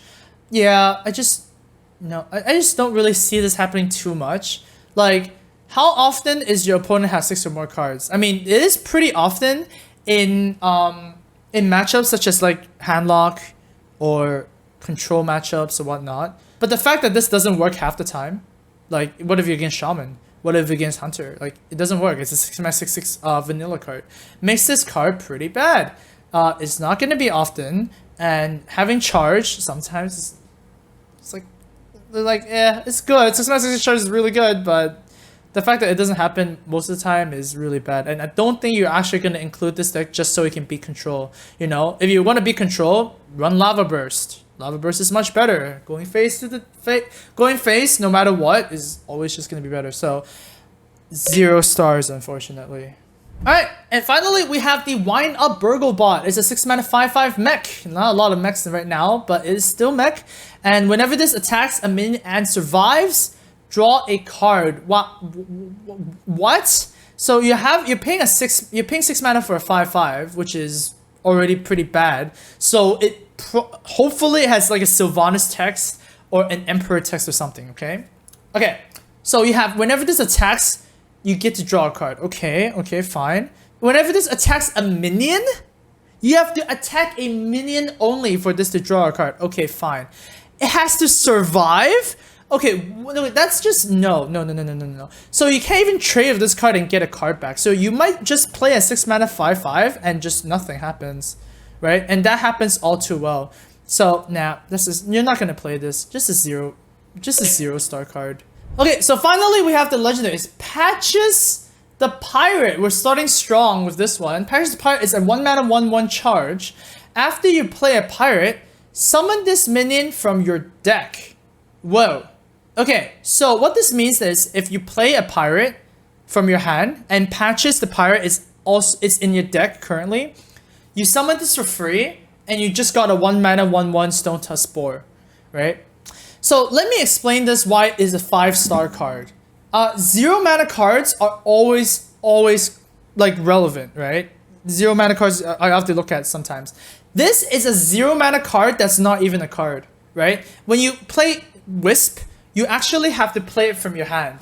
Patches the Pirate doesn't cost you a card because you play it from your deck. So you're telling me that all the pirates you have right now is the first pirate you summon, you get a free 1/1. Like, that is really, really strong. It is not a Wisp. Like, imagine if Wisp draws you a card. That would be the most stupid card ever. That's a 0 mana Novice Engineer. This is a 0 mana 1/1 charge that draws you a card, right? That you can play off anything you draw. Like, you can play Self-Seed Deckhand. You can play the new card as well, which is the small time pirate or something, Buccaneer or something like that, and you get patches immediately. And you also thin your deck. You're playing a 29 card deck, which is also relevant, right? You get to play better cards. You get to draw them more often. So Patches the Pirate is super strong, like super strong. 5 stars for sure. Next is the Auction Master Beardo. I think this legendary is crafted specifically for the Raza deck, right? Raza is, you know, the priest legendary that makes your hero power cost 0. And this is a 3 mana 3/4, which is Spire Tank value, that after you cast a spell, you refresh your hero power, so you get to cast it again. You do have to pay the cost though, so that's why Raza is probably the best deck for this, because you don't pay for the spell and you get to weave in more hero powers and stuff like that. Like, it's really hard to make this work outside of Raza, to be honest, because you play Auction Master Beardo, alright, say you survive the turn, and then you play hero power, spell, hero power. That means you at least spent 4 mana casting double hero powers already, and that's like super hard to make use of, and hero powers are usually just not too impactful in the game. It's kind of like a filler, so yeah, I don't think this is too good a card. I would say this is a 1 star. It's just bad. If it's ever gonna see a place, it's just the Raza deck, right? Sergeant Sully is a 3 mana 1/1 with Death Rattle. Deal damage equal to this minion's attack to all enemy minions. So, you know, it's if it's just a regular card, it's a 3 mana 1/1 that when it dies, you get to Arcane Explosion your opponent's board. If you get to buff this up a little bit more, then you can have bigger effects, such as Sergeant Sully into Dark Iron Dwarf, for example, or Flame Tongue. You buff it in its 3 attack. You can also combo it with Powerful Warming and then make it a 5 attack board clear and stuff like that. However, once again, this is a combo card and it requires 2 pieces of the puzzle to make it happen. It is also 3 mana, which is very expensive for this kind of effect. And the fact that you have to combo this with something for it to be good makes it kind of like an Alkanized Circle kind of thing-ish, right? Where Alkanized Circle works really well because it's deal 4 damage. It makes Circle of Healing be good, right? I feel like the Sergeant Sully is kind of like a Circle of Healing, where if you do not combo it, it's a bad card. So I would give this a 1 star because you have to combo this for it to be good, and you don't want to even play this in Reno Lock because, you know, you lose your Powerful Warming for your Leroy Powerful Warming Faceless combo. So yeah, this is not good. Genzo the Shark is a 4 mana 5/4. Whenever this attacks, both players draw until they have 3 cards. So it's basically the new Jeeves, I guess, that, you know, when you attack with it, then you get to draw 3 cards. So obviously you want it to only benefit yourself, and you know, you want to aggro down your opponent, you want to find your burn fast, and you want to just end the game really quickly. The problem with this is that it only procs on attack. When you're playing an aggro deck or something like that, you want to have the cards immediately. If you play a 4 mana 5/4, your opponent can actually remove this, and then this effect never happens, and you just play the 4 mana 5/4. The dream situation for this is a little bit too high. Although it does put a big target on this minion's back. It's kind of like a must kill, which is important because we know must kill cards are very strong. It makes your opponent plays a little bit weird, such as Emperor Thorazon, for example, right? So I would just give this a 2 star. It's a little bit of a very situational card, but it does have pseudo taunt, right? It also has spell taunt, which is very important for cards to have. So, for example, if you are playing Face Hunter and you have a Wolf Rider and a Kindly Grandmother on the board, right? And you attack Face and you play Genzo, your opponent doesn't really know whether to kill Genzo or kill Wolf Rider. And if they kill Genzo, then effectively you got a 4 mana 5/4 spell taunt, right? Which is fine. But for it to activate, I think it's a little bit too hard. Finja the Flying Star, 5 mana 2/4 Murloc, Stealth. So 5 mana 2/4 stealth, which is really bad. It better have some great text, right? Whenever this attacks and kills a minion, summon 2 Murlocs from your deck. That is very specific. You basically want to have a 2/4 stealth minion kill something, and then you get value out of it. Like, it's so difficult. And also, if you have an empty board and you play Finja, your opponent is going to see it from a mile away. They're not going to be stupid and press the hero power Paladin. Like, they're not going to make a 1/1. Okay, that's just stupid. They're not going to play right into it. And at the end of the day, like, what 2 Murlocs are you actually trying to get from your deck? Like, you can get Chargers, you can get War Leaders, you can probably get Murloc Knight or something, but that's like the extent. So I don't want to play a 5 mana 2/4 stealth, and I think this is a pretty bad card. So doesn't fit in any deck right now, and just, you know, I'll probably give this a 1 star, not a 0. It's not like trash tier because, you know, summoning 2 cards from your deck is really strong, but a 5 mana 2/4 stealth is not. Madame Goya, 6 mana for 3 battle cry. You choose a friendly minion and then you replace it with another minion in your deck. So it's kind of like a random effect, and then you don't get to choose. Obviously, this card is kind of made for, like, oh, you know, the dream. You know, you get your Malagos out, or you get your Emperor out, and then you also get Madame Goya as a 4/3. But like, you know, it's also kind of cute. Like, it's just a bit too cute, right? There are some weird stuff you can do with this, right? So say you play a deck of 28 spells, and then Madame Goya, and then the other minion you want, and then you also playing Shaman or Paladin, so that you always will shuffle that out. Like, that's like best case situation, right? And how good is that? Well, not really good, because you're playing the best minion you have for 6 mana, and then that's your whole game plan. What if that fails, right? So, no. Unfortunately, Madame Goya is a Madame Go-Na, and it's a 0 star. I'm pretty confident that we can say that this is a bad card. It's not going to see play. So 0 star for Madame Goya. Wrathion is a little bit more interesting. 6 mana 4/5 taunt, which is okay, like not too exciting, but it has a battle cry. Draw cards until you draw one that isn't a dragon. So for Wrathion, for a 6 mana 4/5, you could literally draw 10 cards. As long as they are a dragon, you get to draw more. So play Wrathion, Ashdrake, okay, draw another card. It's Twilight Guardian, okay, draw another card. And then it's Dragonfire Potion. Sure, then you just play the 6 mana 4/5 taunt that drew 3 cards. That is pretty good. Unfortunately, what's the worst case situation? The worst case situation is 6 mana 4/5 draw a card. And would you want to play a 6 mana 4/5 taunt that draws a card? I mean, it's not the end of the world, but it's definitely bad. So I think this will actually see play in dragon decks, like full on dragon decks, and not just like half dragon decks. Half dragon deck would be something like Dragon Warrior, right? Where Dragon Warrior is kind of like, you don't run that many dragons. You run a lot of weapons and Alexstrasza's Champion, and even like, you know, Arcanite Reapers and Bloodsail Cultists, stuff like that. Like, you don't really run that many dragons. Like, just the dragon count is not that high. You have to run this in like Dragon Priest or Dragon Paladin. Just there's decks that run a lot of dragons, and even then, sometimes you just don't draw the card. Like, if it draws 2 cards, I think it's insane already. But maybe that's even hard. So I would say that Wrathion, I want to give this 4 stars, but I really want to give this 4 stars because I like the card.